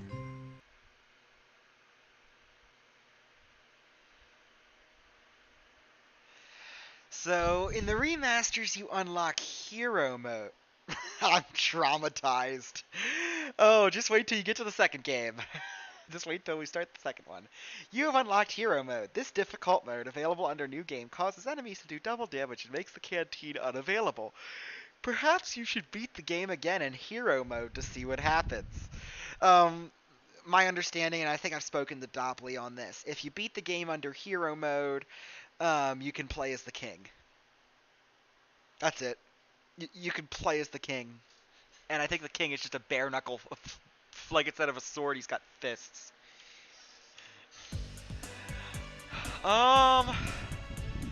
Anyways. Let's end this disaster.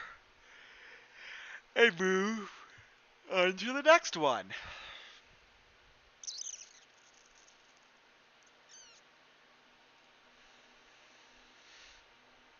So let's move on to Faces of Evil Remastered. I'd rather scrub all the floors in Hyrule. Yeah, when you consider Hyrule's got a lot of dungeons that are infested with other monsters and weird shit, Duke Gauntlet's probably dead. Run anyways. Yeah. It's a harmful program, alright, but it's not harmful to the computer.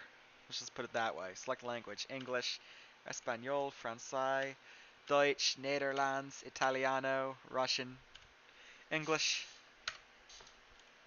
Okay, loading.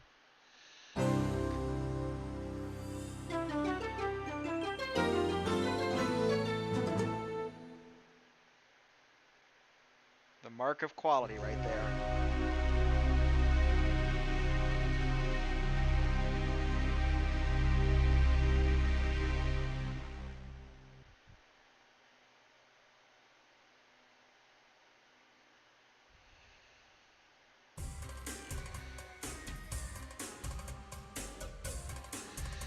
Alrighty, here we go. Link, the Faces of Evil. So, let's just start her right up. Gee, it sure is boring around here. My boy, this piece is what all true warriors strive for. I just wonder what Ganon's up to. Your Majesty, Ganon and his minions have seized the island of Korodai. How can we help? It is written, only Link can defeat Ganon. Great! I'll grab my stuff! There is no time. Your sword is enough. How about a kiss? For luck? You've got to be kidding. Squadala, we are off! Wow! What are all those heads?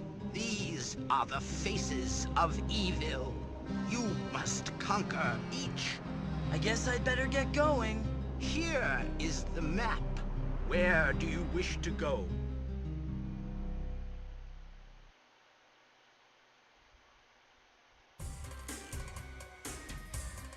Okay. So this is Korodai. A little less friendly looking than Gamelon, if I say so myself. And our 3 starting areas are Goronu, Crater Cove, and Nortinka. We're actually going to start off at Nortinka because, if I recall, Peanut Butter Gamer, when he did his playthrough of these games, see, the first thing you have to do in this game is collect 100 snowballs. No, I did not make that up. So the Gorillaz are back, and so are the Moblins. Right now, the Moblins are the only things that are going to be dropping snowballs.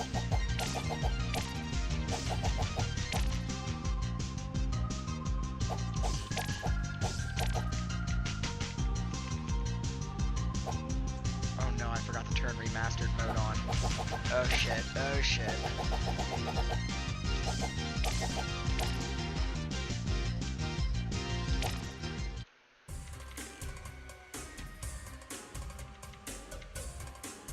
Oh, it had autosave on.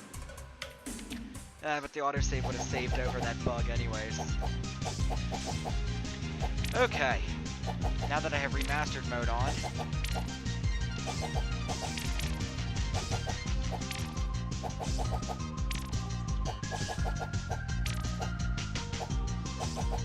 But yes, we are going to be spending the first 5 to 10 minutes getting 100 snowballs.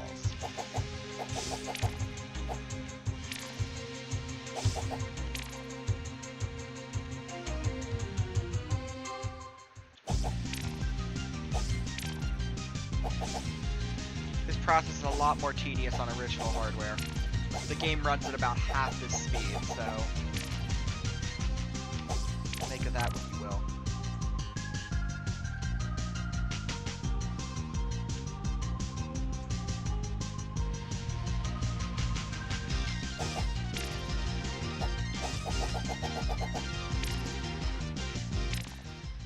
At 18. We're almost 2/10 of the way there.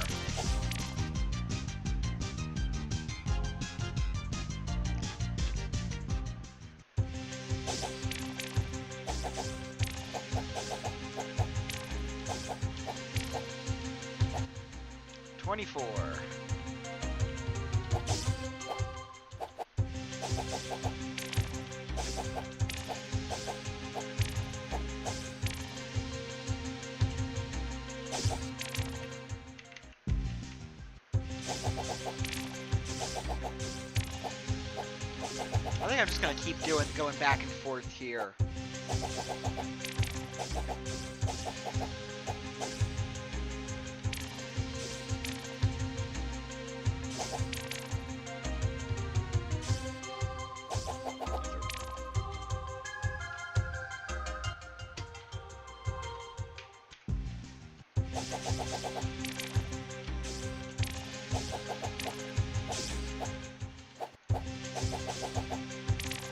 But yes, the guide recommends that you spend the first, your first minutes of the game just grinding for snowballs.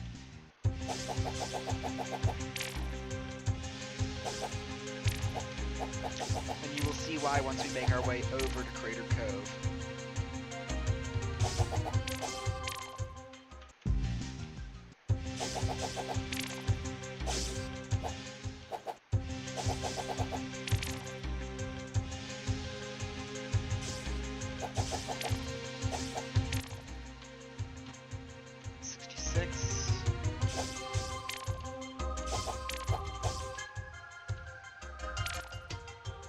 Nice. Bruh, that's cringe. Yeah, grinding for snowballs is a good bit cringe.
And don't worry, we'll be rupee grinding or ruby grinding as well. Okay, so we got 99.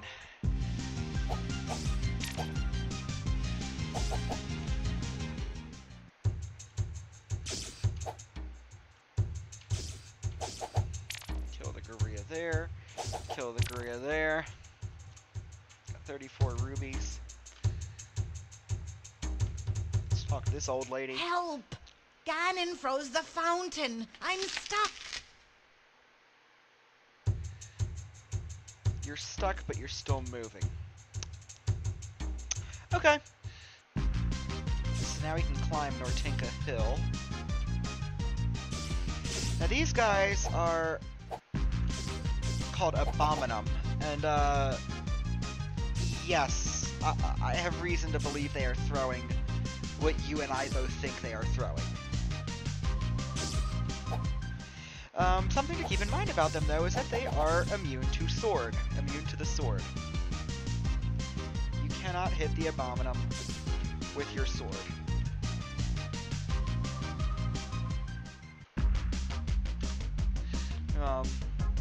There are two specific enemies, the Abominum and an enemy we will meet, that can only be destroyed with the Firestones and the Snowballs, respectively. Which is why you have to grind Snowballs. Anyways, we're at this guy's house on the top of a mountain, so let's talk to him. Or them. I am the reader, Ipo. If you bring me the Book of Korodai, I will gladly read the secret verse. What kind of batshit insane society has reader as an occupation? Like, they're either implying that this guy's, whole occupation is deciphering ancient texts that no one else can read, or that he's the only person in this entire island that's literate. Anyways, let's strike the Triforce map. We've unlocked Toiku Lighthouse. There's Goronu, but we're actually going to head to Crater Cove first. See the return of the Dairas and the Gomas. Got a house that's locked.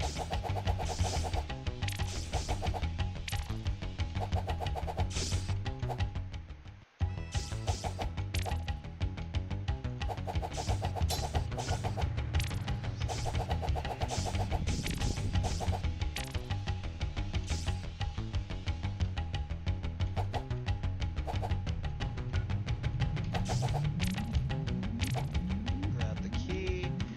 Go into this house. There's an old guy with a Goma in his house.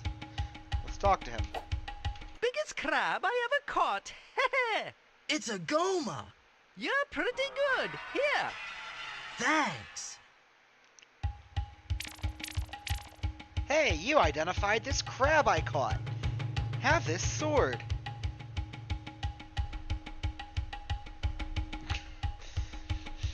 I mean, given that chicken scratch they call a prophecy, I fully believe he is the only literate one on the island. Yeah.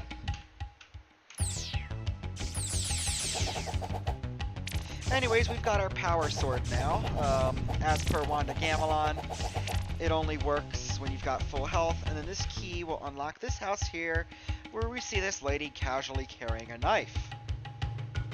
Dyras came straight from the crater till I boarded the vent. Used a skull for a latch and not one Dyras figured it out. Did you need some medication? I walk in here and without any context, you start going on about Dyras coming from a crater and using a skull for a latch. I think you might be off your medication. Anyways, what she means is there's the vent that she boarded, and there is the skull. Much like the Duke Onkled painting puzzle, if you strike the skull, you get a key, and that key will open up the vent. And this is what you need the snowballs for. Fire Dyras. And they drop fire stones. This is the only place in the game you can find them. And the fire stones are literally only useful for killing Abominum. Oh, and unfreezing that lady in Nortinka. So basically what you're going to do is you're going to exchange your fire stones for your snowballs for fire stones. Hit the Triforce map, and we've unlocked Spearfish Falls. We are not heading there quite yet. We're going to go to Garonu, and we're going to Rupee Farm.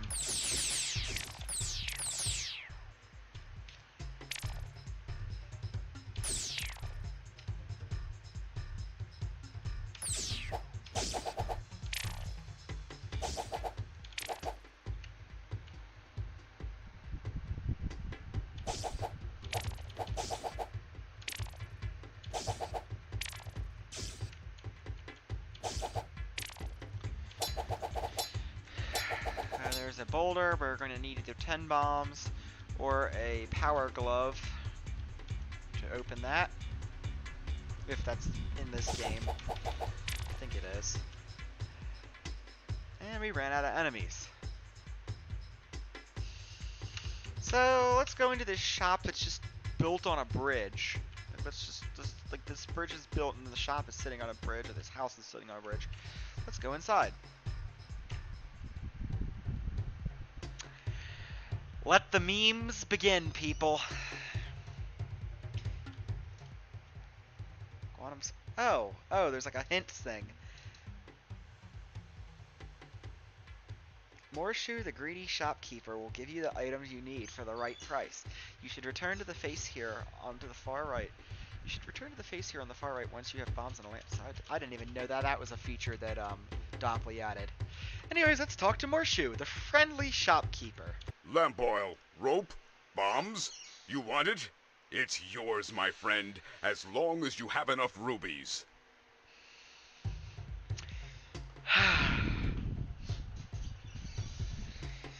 Well, you heard the man. We need to fork over them rubies to get them sweet, sweet items. Say we stock up on 12 bombs. We have 23 rubies, 3 rope.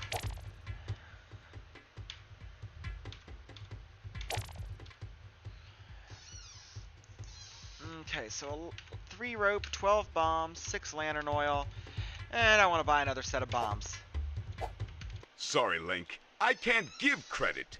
Come back when you're a little, richer. Dick.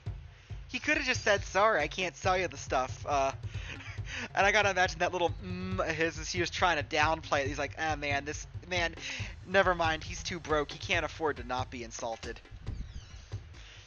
Yes. Yes. Let's give a round of applause for the memes. Anyways, Lamp oil. let's bounce out of this guy's shop. And move on over to Toiku Lighthouse. Horseshoe, my beloved.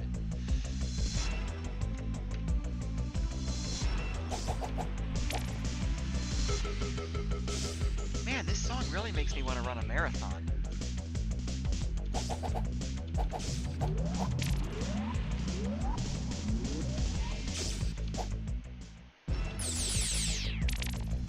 Man, really God. He's trying to think of a way to like make it less insulting. Says fuck it. He's too broke. He can't afford to not be insulted.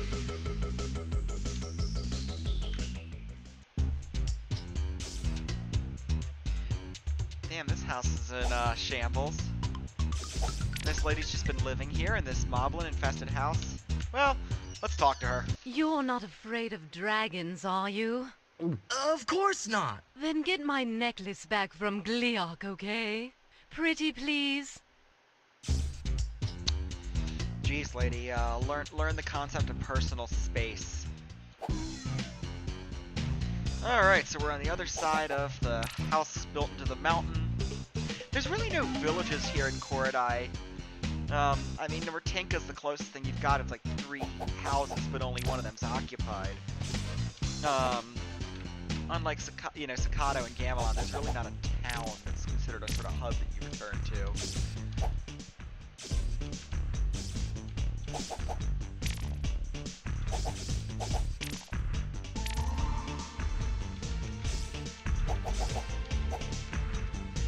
Climb the lighthouse, and there's an old guy walking around the top with a cane and a lantern, so let's see what he's got to say.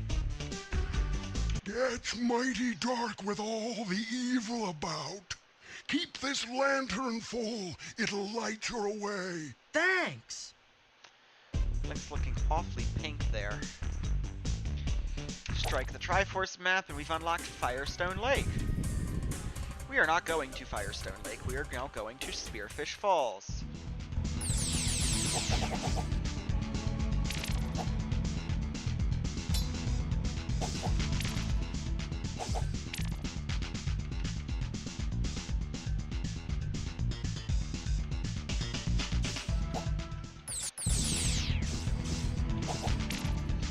Ride the raft. Take you right into the cave.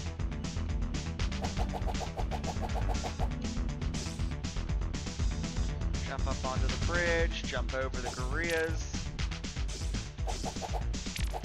How many bombs do we have? 12.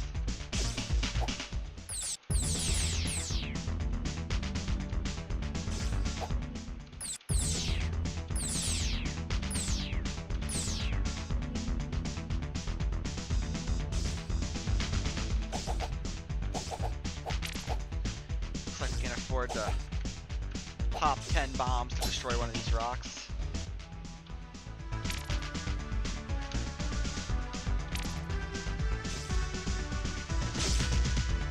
Or 1. I guess some rocks just arbitrarily take 1 bomb and others take 10. Or inconsistencies with this game.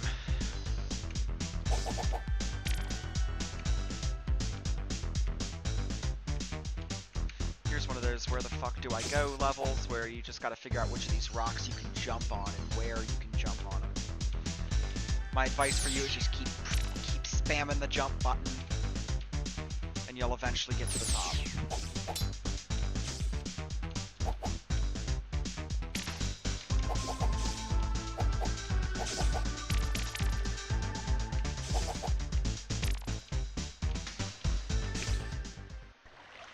Whew. So now we're at this game's fairy pool. This is a safe space, do not worry. Well, it's safe if you aren't traumatized by these, You're doing great, well. Link. You are our hero. Here's a life heart. We know you can beat Ganon. And with that, we've got our first life heart without even without even taking on a boss. You're doing great, Link. You are our hero. Here's some water of life. Drink, Link. That's literally just the same cutscene, but with different audio. Once we get a canteen or a bottle here, we can also refill our water of life. So let's make our way up the rest of Spearfish Falls, fighting the eponymous Spearfish.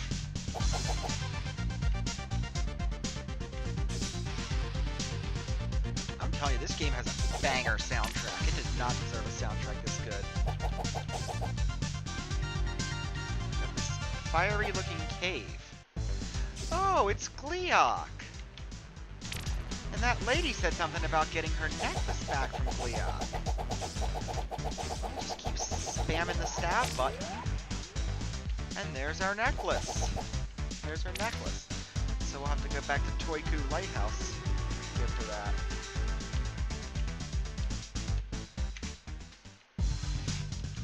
Don't have to go back there anymore.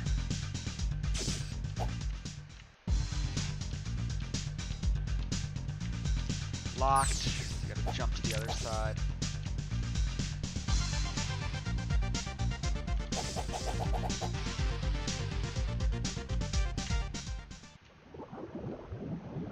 There's this old lady. I may be old and ugly, but I still know a few tricks. Bring some grapple berries. I'll show you a good one. Yep, so here goes another fetch quest. We've got access to Saragon Caves and Firestone Lake.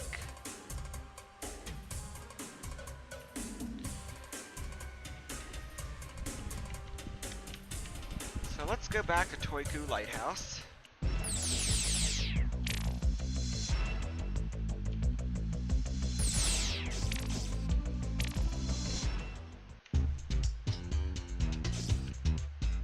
Let's go down the hill, go down the house. How sweet. Mwah! My husband gave me this. He's an abominum now. Here. It's not much, but it'll still carry water. He's an abominum, you say? Funny you mention that. I just killed a few of them when I was in Nortinka.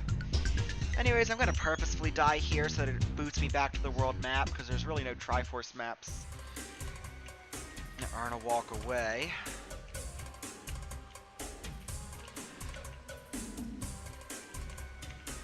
So, go back to Firestone Lake.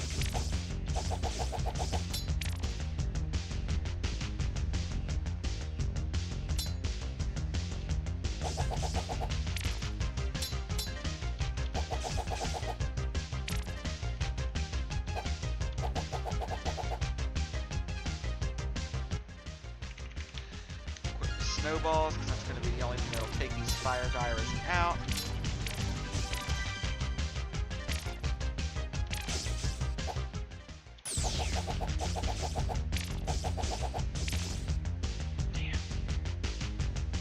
The problem is with this game is that you get no iframes. You have no invincibility frames here.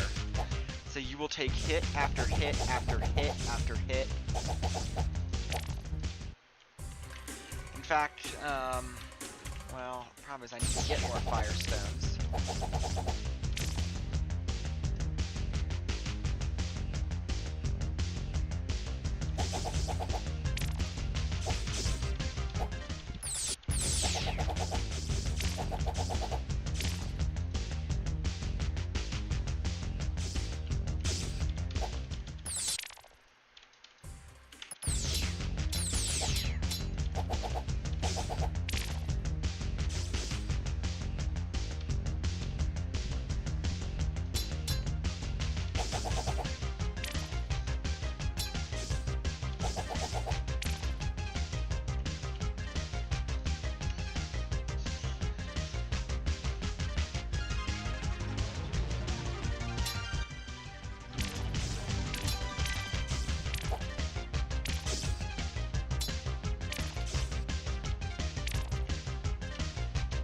Link just casually stepping in between lava. Oh, and hey, it's our friend Guanum. Look what has happened. In the darkest nightmare hour, when not moon nor sun has risen, I take Zelda in my power. I shall keep her in my prison. CDI Ganon never gets old. Let's bounce up that lantern. Now the snowballs in this game can actually defeat the Parandai barrel things. Okay, so we just picked up the grapple berries. And a fire diamond, which looks awfully similar to the heat crystal from Wand of Gamelon. Shipwreck Cliff. Let's just go here and explore. I don't think you can get through all the way quite yet.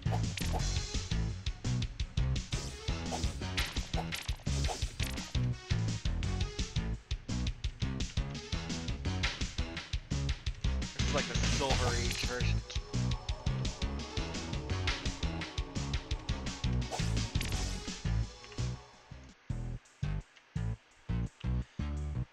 Now are you about to encounter another uncomfortable cutscene? My hero! Won't you please jump across that little old chasm and cut my daddy's chains? Pretty please, have a heart.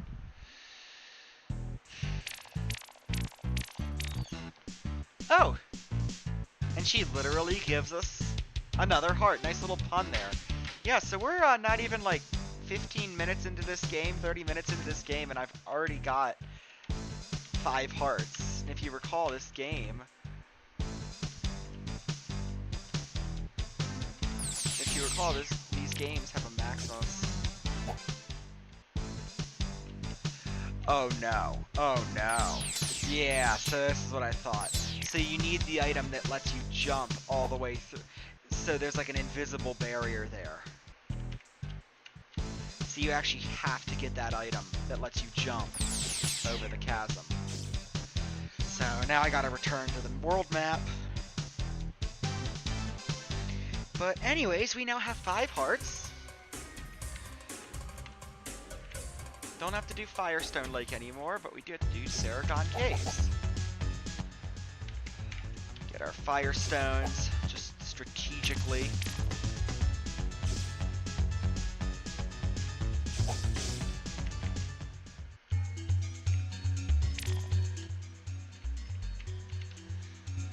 There's a crystal of some sort up there that looks significantly less on fire.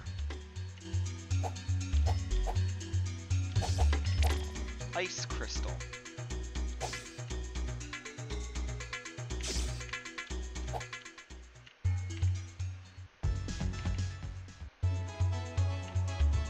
This is a feature exclusive to Link the Faces of Evil, and I think it's because of how hard it is to get to the fairy pool in this game.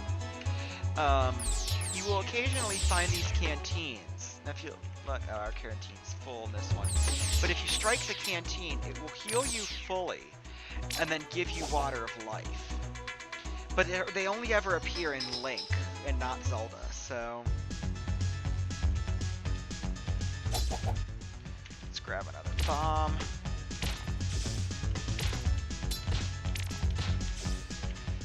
Bombs, and I believe we are now out of bombs. Let's go back to Morshu for more meme-worthy content. Firestone, Firestone. Before you face the foul fiend Ganon, you must conquer Fortress Central, where the treasure of death is hidden. Bring it to me. Be gone. Can I just say that freaking castle looked like a freaking MS Paint? Now we've unlocked Fortress Centrum. I think it's because I hit the Triforce map and the cutscene at the same time. We got Saragon Caves, Firestone Lake, Shipwreck Cliff. We can't go back there quite yet.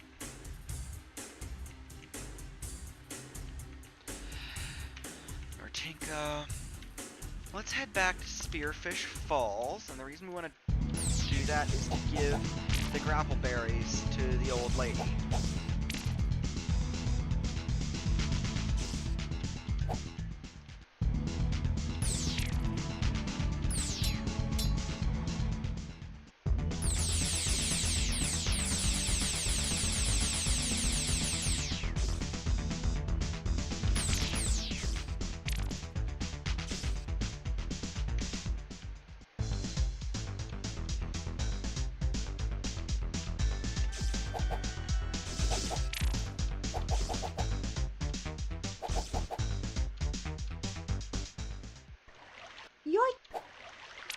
healed up.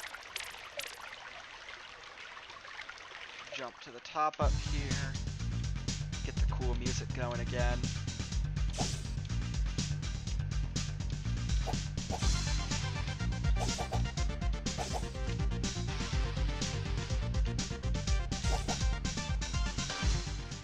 No more Gleeok. Rip and rest. Stir the berries in the tub. Let the juices soak the glove. Let Link fight and never cower. For his glove's a glove of power. Wow, thanks! So we now have the power glove again. And I'll make the same joke again. It's so bad. Lighthouse Goronu.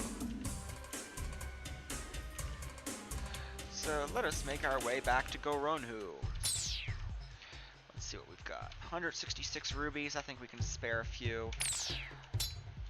Lamp oil and some ropes. That'll probably be the last time we come to Morshu's shop, so.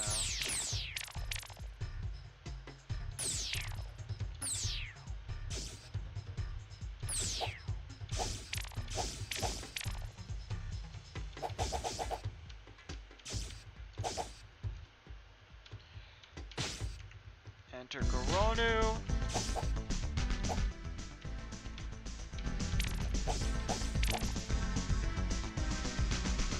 Look and see Goronu. Wake up, sleepy bones. Bind the living and cut their vile throats.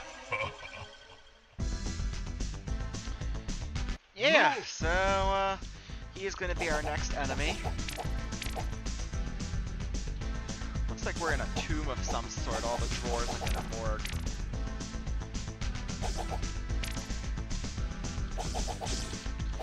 And, you know, with all the guineas around.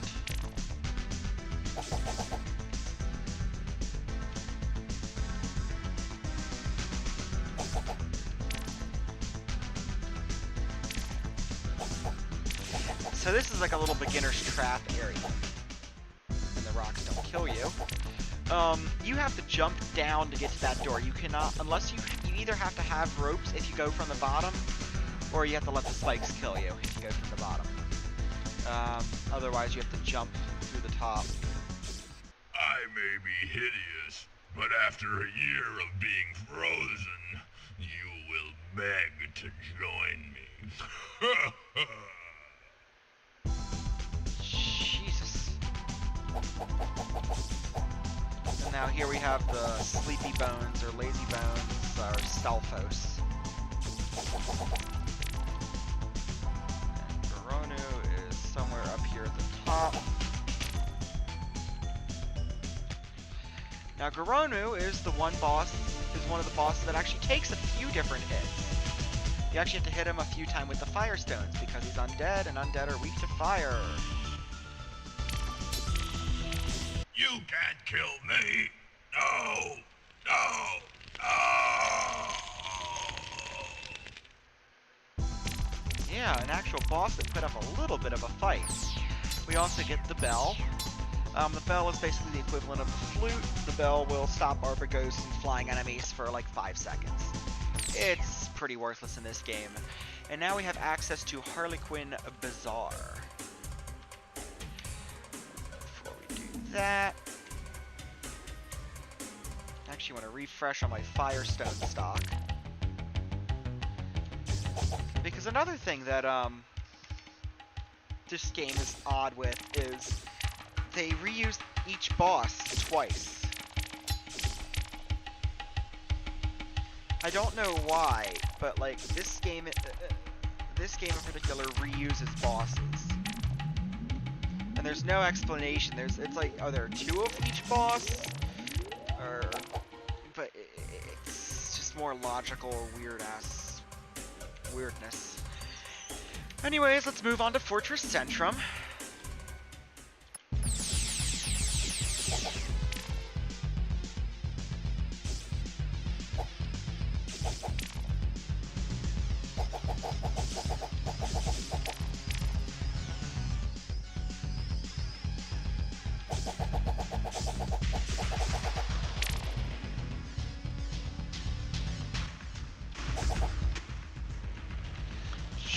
spell does. It just uses a few rubies, and then in exchange it freezes. They're really not worth it, but they make it a mandatory item.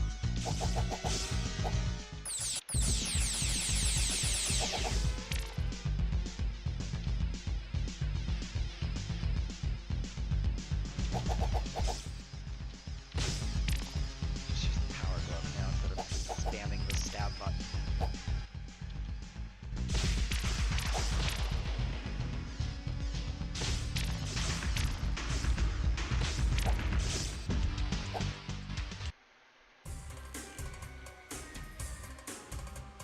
Well, that was a bug. That was weird. Oh, holy shit, we've got all 6 hearts now. We straight up don't get any more hearts for the rest of the game.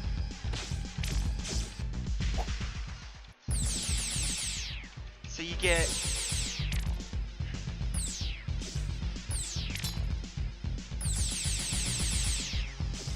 You get 1 heart from the fairies in Spearfish Falls. You get 1 heart from that girl at Shipwreck Cliff. And then that's it. I guess you get the final heart from Goronu. Probably because the bell is sort of, I mean, it's considered optional. Like, you don't have to ever use the bell, but you have to get it in order to unlock that Triforce map.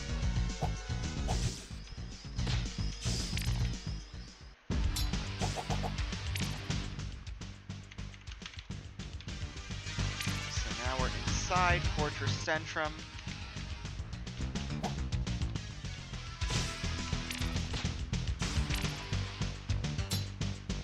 I think I have some more Stalfos to like beam. Shoot.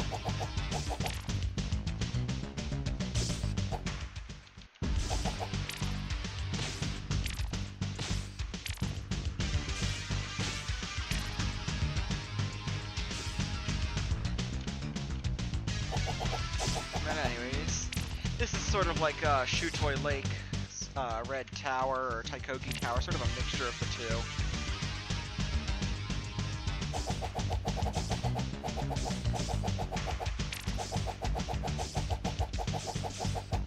Buddy, what you doing over there in that corner, buddy? You're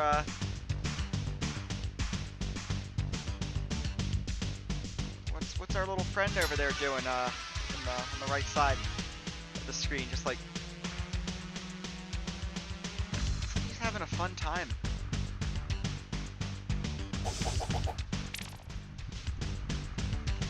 Anyways, there's 2 sides to this tower. We have to go one of the sides first, and then we can go to the other side. Let's see, I'm not gonna go there right away. There was that sleeping girl, but or maybe I do have to go there. It's locked on this side.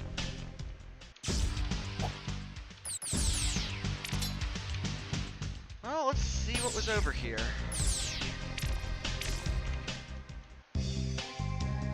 Hair, is that Zelda? Man, she must really love that wood plank that she's sleeping on. She's really getting at it. Oh, let's wake her up. Hey, Zelda, wake up! What? Link? You've saved me! Yeah, Goronu is back.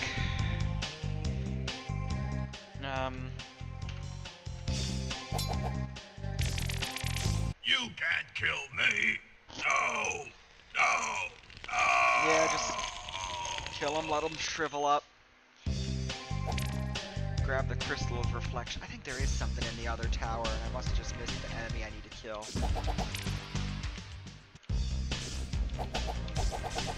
Yep, I missed the enemy I need to kill. So we got the Crystal of Reflection.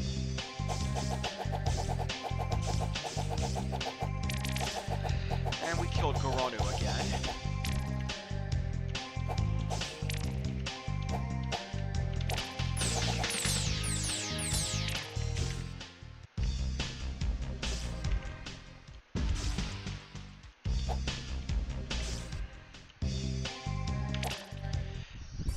And now we've unlocked Ganon's lair.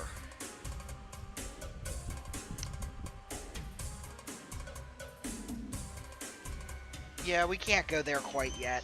There's still several things we haven't done. Harlequin Bazaar, haven't gone here.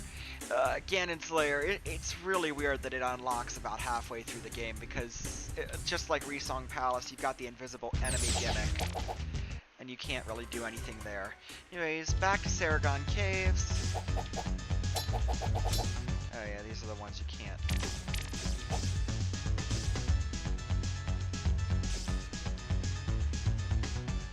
Here. Lantern. If I can find the...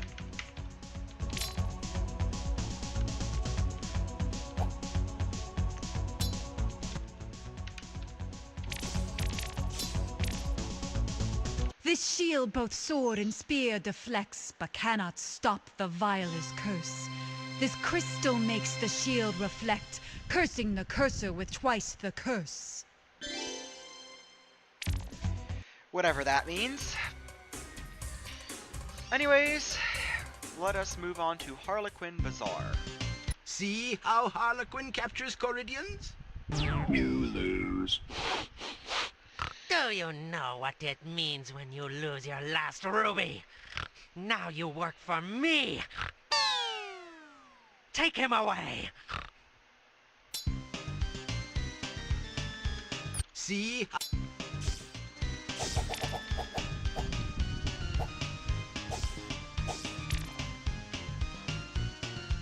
Okay, so this is Harlequin Bazaar.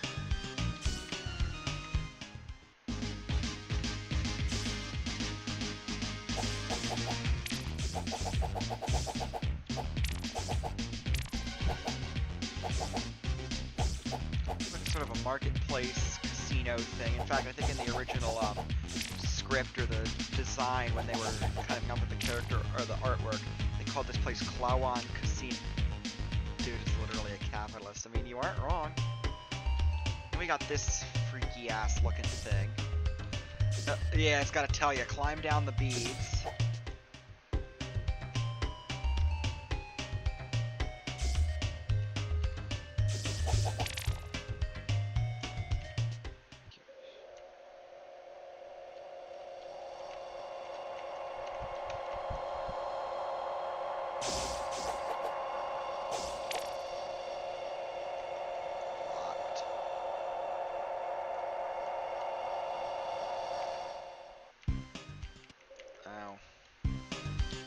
Well, yeah, backtrack, I guess.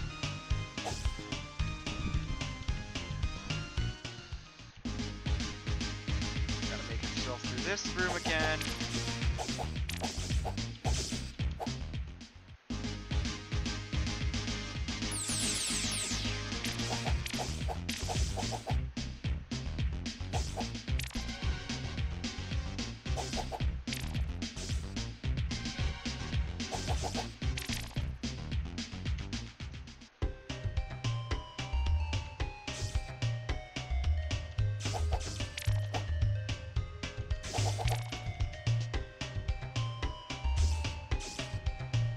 Rope, jump into the heart.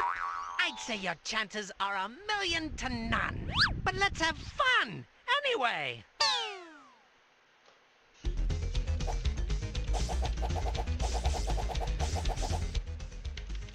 know what? Busting out the power glove.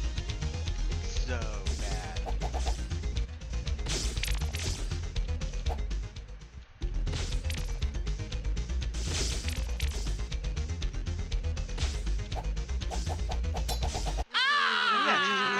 Too. Lucky shot! Golly! Inflation and deflation in a nutshell.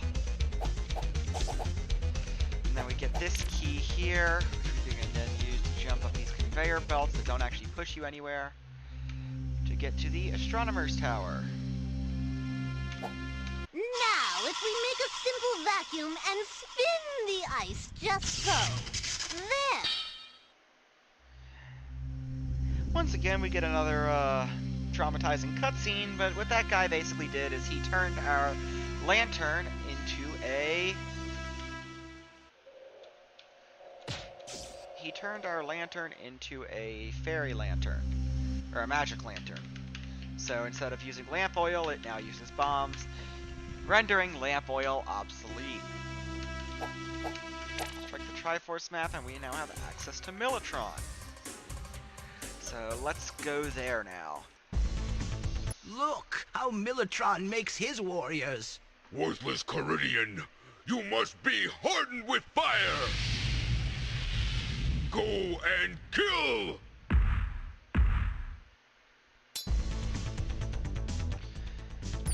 Interesting. So now we've got a capitalist and the military-industrial complex. The faces of evil indeed. Now we got a client entry.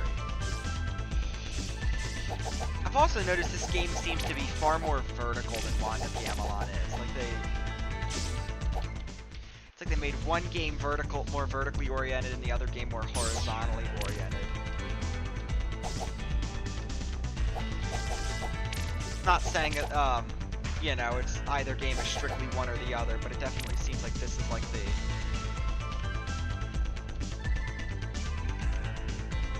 Oh, it's a climate. Just like Garonu, there's some, boulders. There's a boulder getting in the way, so bonk the boulder.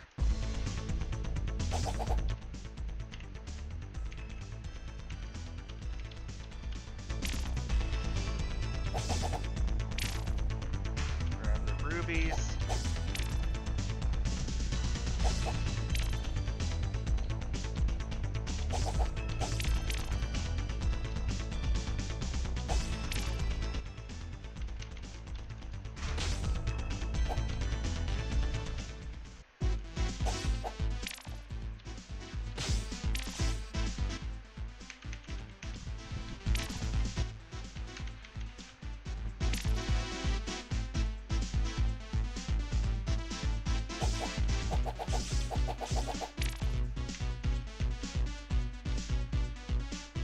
This is another one of those where, like, how the hell am I supposed to know that I'm supposed to go through there? Thank God they put these arrows in the game, because really, you wouldn't know. Feel the fire of war!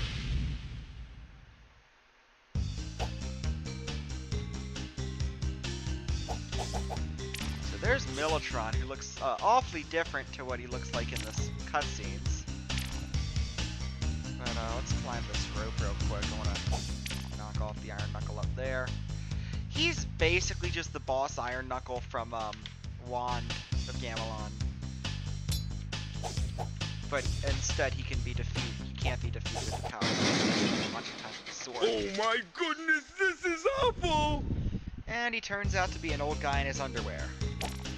Now we've got the Winged Helmet, which is this game's version of the magic cape that lets you fly over the chasms. With that said, we can now go to Shipwreck Cliff.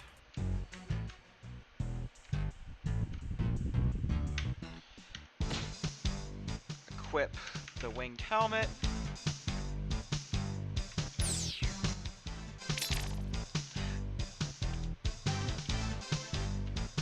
Look at that. It's like, okay, so it's a barrier there that gets deactivated when you get the Winged Helmet. That is such a cheap anti-progression tactic. I don't know if that was something Dobley implemented or if that was in the original game. But it just does, it feels like it should be an opportunity to sequence break.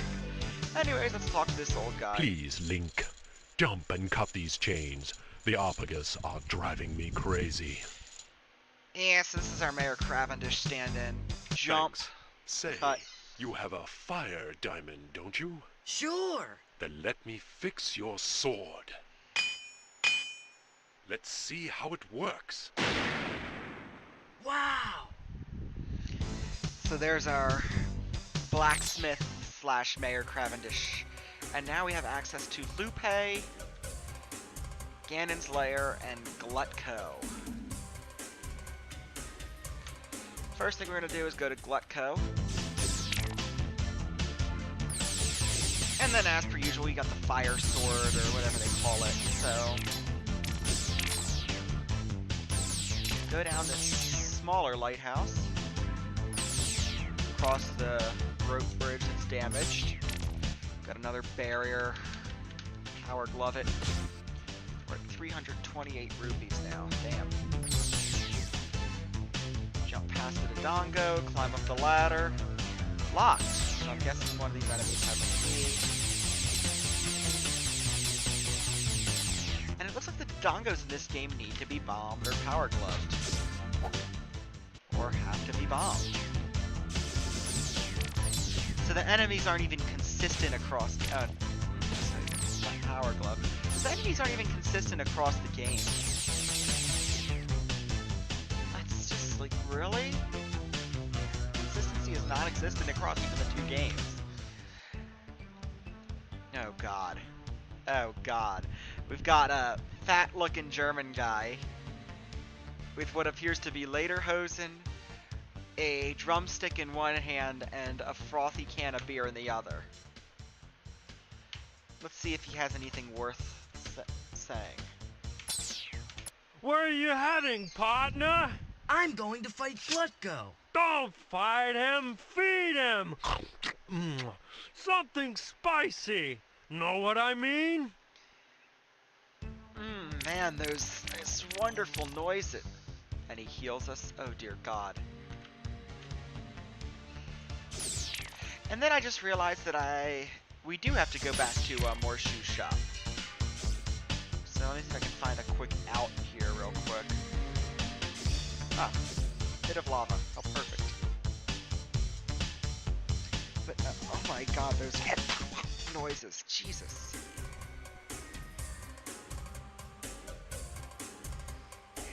Jesus.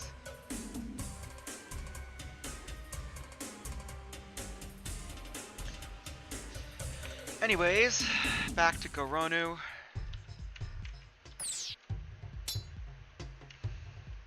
So basically when he said feed him something spicy. You've explored and exhausted this area fully, Link. I know when I've done whatever I want to do.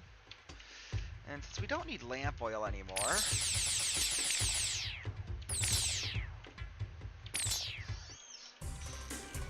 go back to Glutko.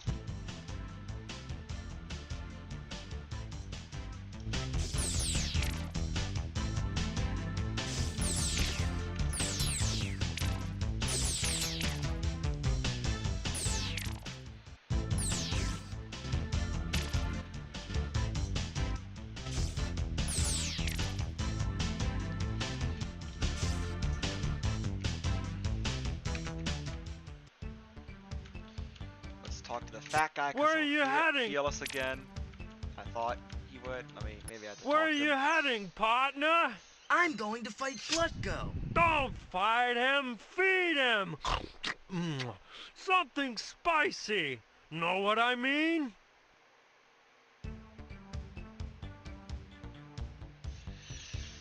So he only heals you once. Also, that is Droolik. So that guy that was saying there's Droolik. Oh no, I didn't hit that cutscene. Never mind. Through the eye of Glutko lies the shrine of Koridai. I'm simply famished. No! It tastes like a Dyra. Perhaps just one more? Okay, so that, interesting cutscene introduces us to Glutko. So if you guys haven't figured out yet, the faces of evil that are mentioned in this game are the different boss monsters. They've got their own statues or faces. Oh, goody! Mashed Link for the main course! So here's what you do when Glutko comes around. Uh-oh! Just feed him a bomb. Collect the ruby.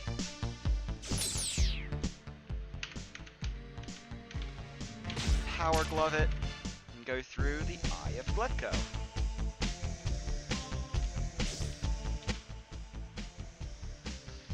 So this is weird. It appears another Glutko guards the most precious treasure on the island at the top of the hill in the shrine. So this implies that there's two Glutkos, or that Glutko... yeah. I think they just ran out of budget. Get the water of life to heal up. Go into the shrine. And this time I am not going to make the same mistake that I did last time. Bomb. Grab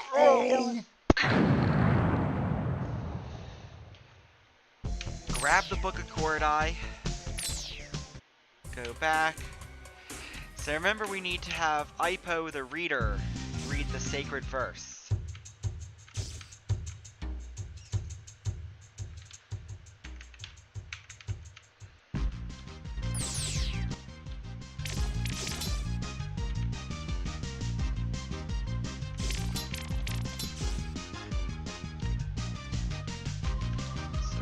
Top of the Nortenka Hill.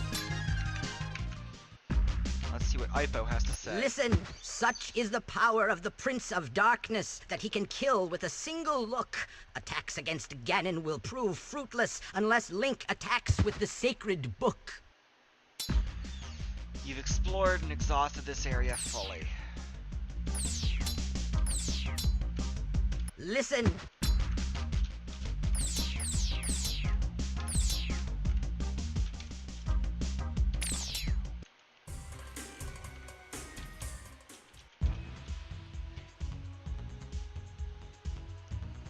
Invisible enemies will impede your path. Yes, that's... yeah, the invisible enemies won't.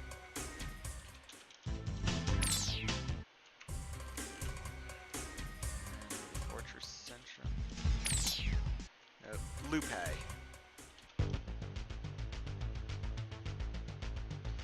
When facing Lupe, be sure to face Lupe. Be sure to face Lupe from a distance. He will be his own undoing. Consider Lupe the most dangerous of Ganon's minions. With this ruby, I replace your soul. You will obey. Ow! Ow! I'm wondering if they meant the Moblin cutscene to be for Harlequin. Consider... and the Harlequin turning the Caridian into a wolf for, they meant for him, for Lupe.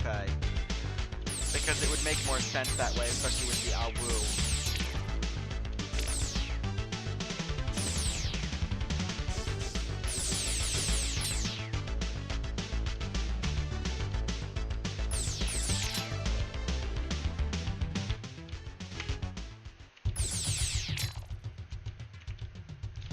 And we've got whatever the hell those things are. More nightmare fuel. Scuttlebugs, I'll just call them that because they sort of look like the scuttlebugs from Mario 64. Not these little guys again. As we ascend Lupe.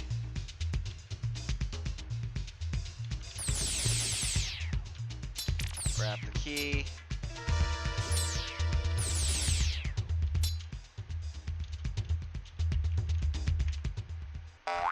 Now you see me, now you don't.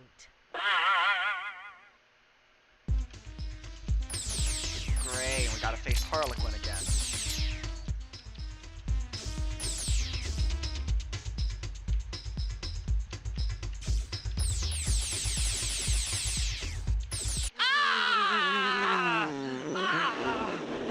Lucky shot.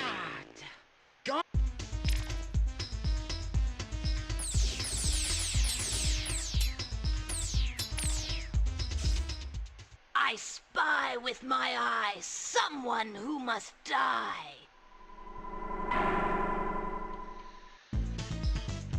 Alrighty. So this one is literally just Wizrobe. I will not die. Oh! And let his own spell hit him back. Crystal of Vision. Hermit Flat, the last explorable location in this game and the equivalent. Link, it's wonderful to see you've made it this far. Come visit me in my humble abode, why don't you?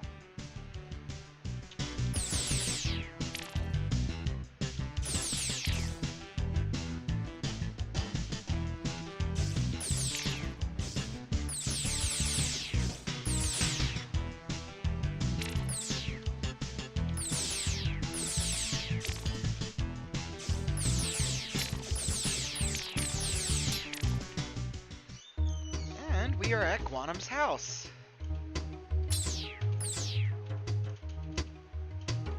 At last, you have the vision to find my house. Now you will see the sand krumies that prevent your approach to Ganon. Go with many blessings. And with that, we are ready to take on Ganon.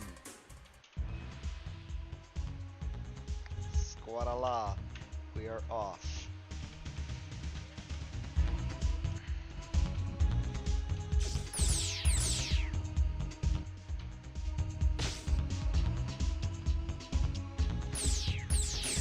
Big things are the sand krumies. We got another Boob Zora.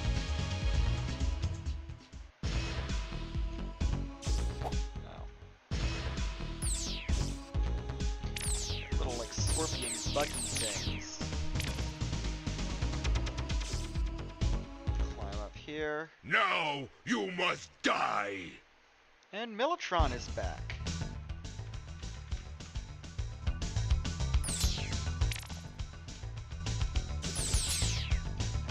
Got little red imps, devil creatures.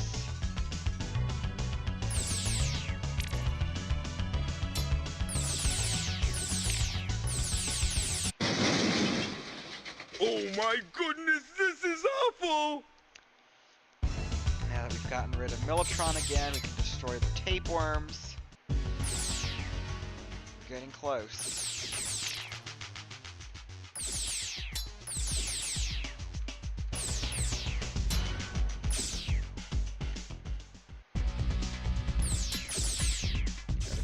Tapeworms to destroy.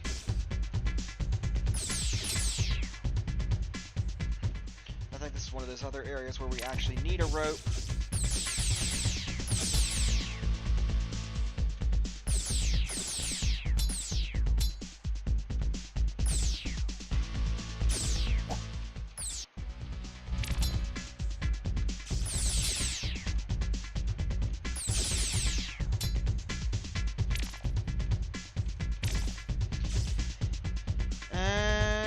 Going to equip the Book of Korodai. Join me, Link, and I will make your face the greatest in Korodai, or else you will die. Never change, CDI Ganon. Lantern of Vision, Book of Korodai, and... No! Not into the pit! It burns!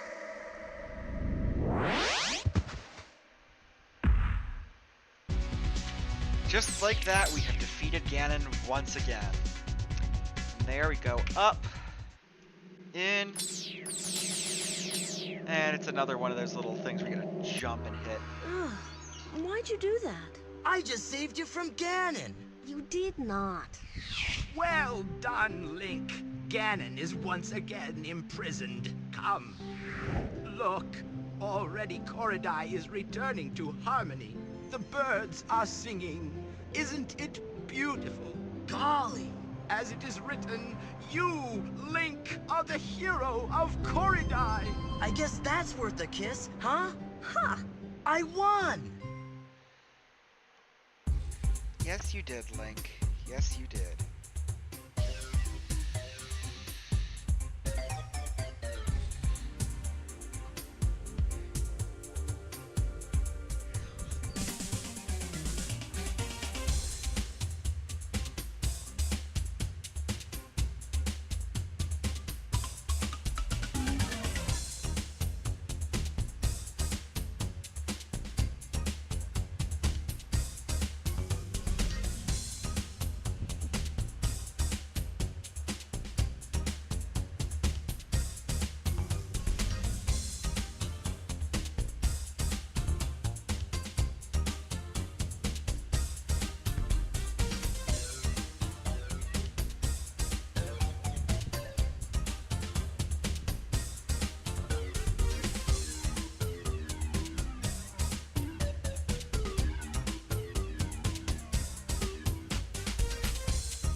I won!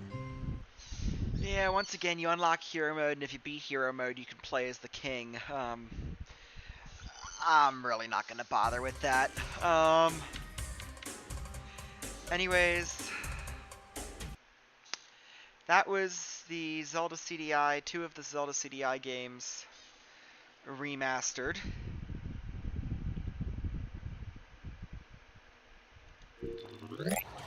So, yeah.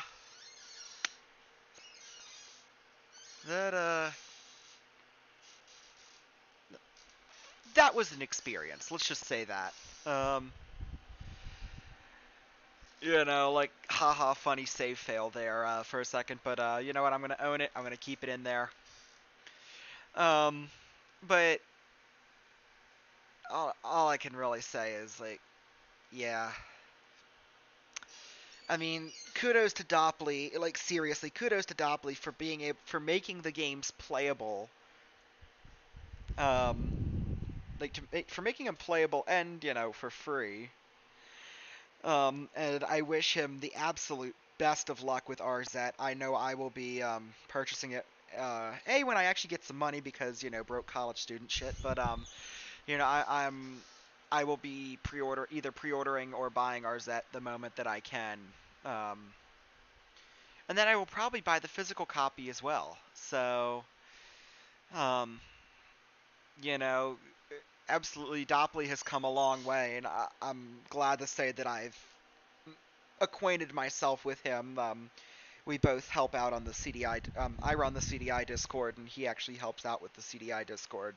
So I want to thank him for his help with that, but also, again, congratulate him for his well-earned, for his game coming out. With that said, I mean, there's really not much more to go over. I wasn't gonna lug my CDI up just for this, and you know, I sort of played the spooky horror snatcher, you know, mystery game the past few weeks.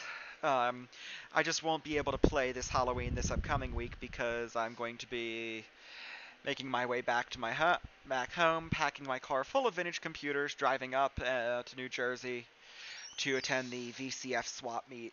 And if anybody here is interested in vintage computers like I am, I would recommend that you guys come as well. It's a very fun experience. It's like $5 to get in if you're not a vendor. It's just old computers, and even more old computers. With that said, it is 9:55, and I've actually got to get up, not super early tomorrow, but I do want to get up and so that I can get set up for an event at school, for the Western Maryland STEM Fair tomorrow, STEM Fest. I'm volunteering there with a vintage computer museum. Zelda's Adventure stream when? That's actually a good question, because the last time I played Zelda's Adventure, see, the problem is nobody remade Zelda's Adventure for PC. Nobody, like, ported it over or remade it.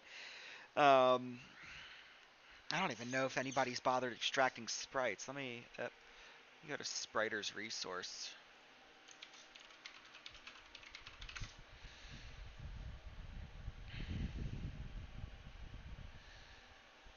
It's got some stuff from more treasure. Let me see. Other systems. Pieces of Evil. Oh, that's somehow the most. So, okay, so they do have sprites from Zelda's Adventure, though I can't guarantee that it's the entire game. It might be Kelpies, Knights of Ursor, Maxis, Pole's Voice, Sardak, Sea Monster, Vipora. Yeah, there's no sprites extracted for enemies quite yet, so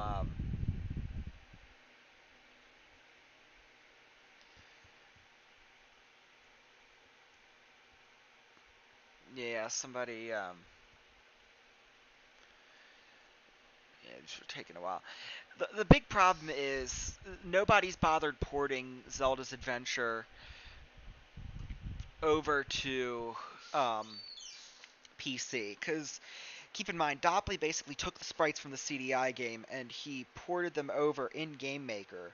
He basically rewrote the game from the ground up, which is why it runs better.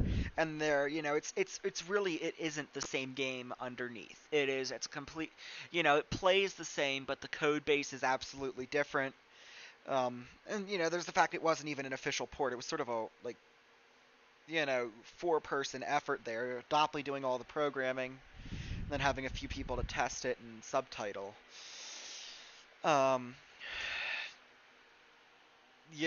Zelda's Adventure would take a lot longer to port because it is that much more complex of a game. Zelda's Adventure is the forgotten stepchild of the Zelda CDI game. You are not wrong. Sadly, it is. It is definitely treated as such.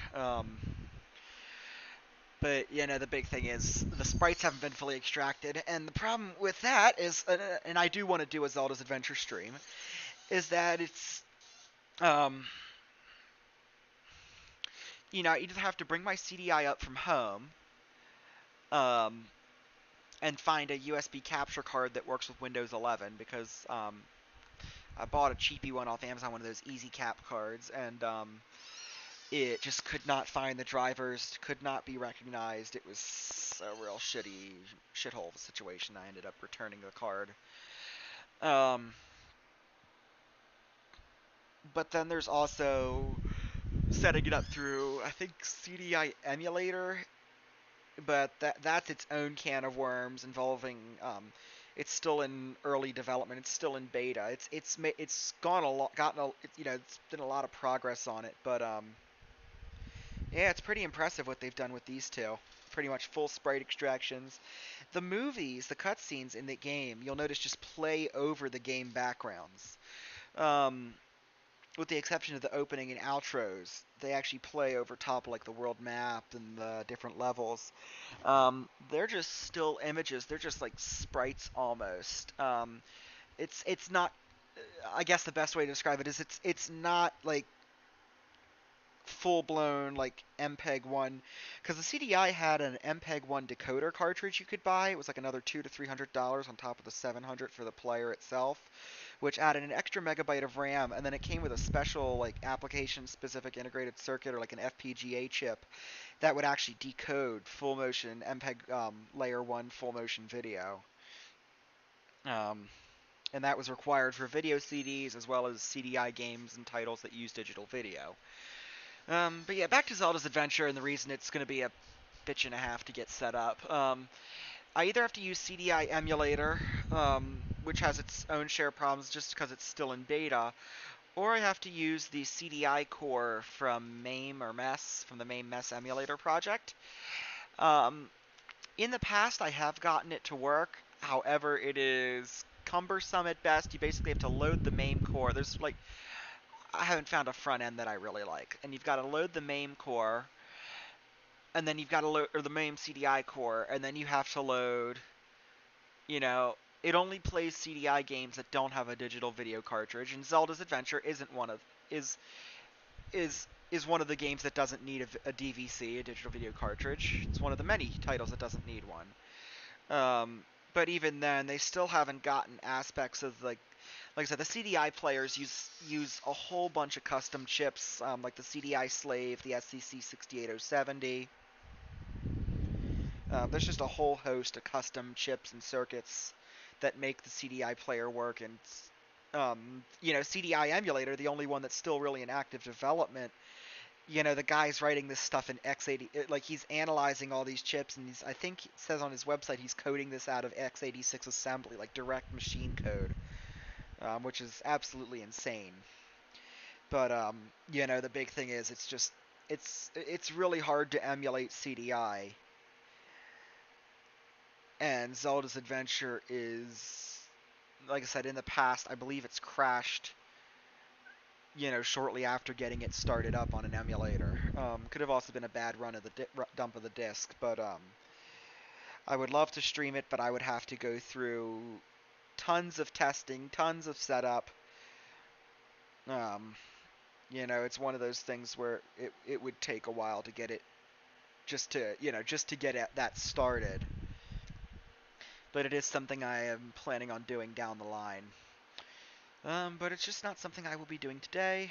Another thing to consider is it's a much larger game. It is going to be one of those games that takes, 2, 3, maybe 4, 3 to 4 hour streams to beat. If not because there's that much content, but more so, every time it loads a screen, it's like 5 seconds. Like it 5 seconds while it unloads everything from the current screen, and then while it loads 5 seconds while it loads the next screen into RAM. I think my theory on how it works: 5 seconds to load the next screen into RAM, then it actually scrolls over, and then another 5 seconds to unload everything from RAM. So it's like 5 seconds each time you want to scroll a single screen. So just imagine like the original Zelda and its grid-based map system, except every time you move from one screen to the other, there was like a 5 to 10 second pause. So it's one of those things that just doesn't take it. Had those issues been fixed, it would have probably been the best Zelda game on the system. But it still is, because it's a Zelda game. It's not like a side-scrolling. But, it could be made a lot more playable simply by reducing those load times. That's honestly about it. All I've really got to say regarding the Zelda CDI games. Once again, like I said, I want to give a huge shout out to Dopley for creating the remasters in the first place, for doing what nobody else dared to do. And then again, congratulate him for getting Arzette the Jewel of Fairmore out later this year. I definitely recommend this. This is not sponsored. This is not a sponsored segment, but I would definitely recommend checking it out. The trailers look amazing. Soundtrack, from what we've heard, sounds great. He's really capturing the spirit of the CDI Zelda games. With that said, I think I'm going to end the stream here, put on a little music, like a buffer period, and then I'll see you guys at the next stream.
Mic off.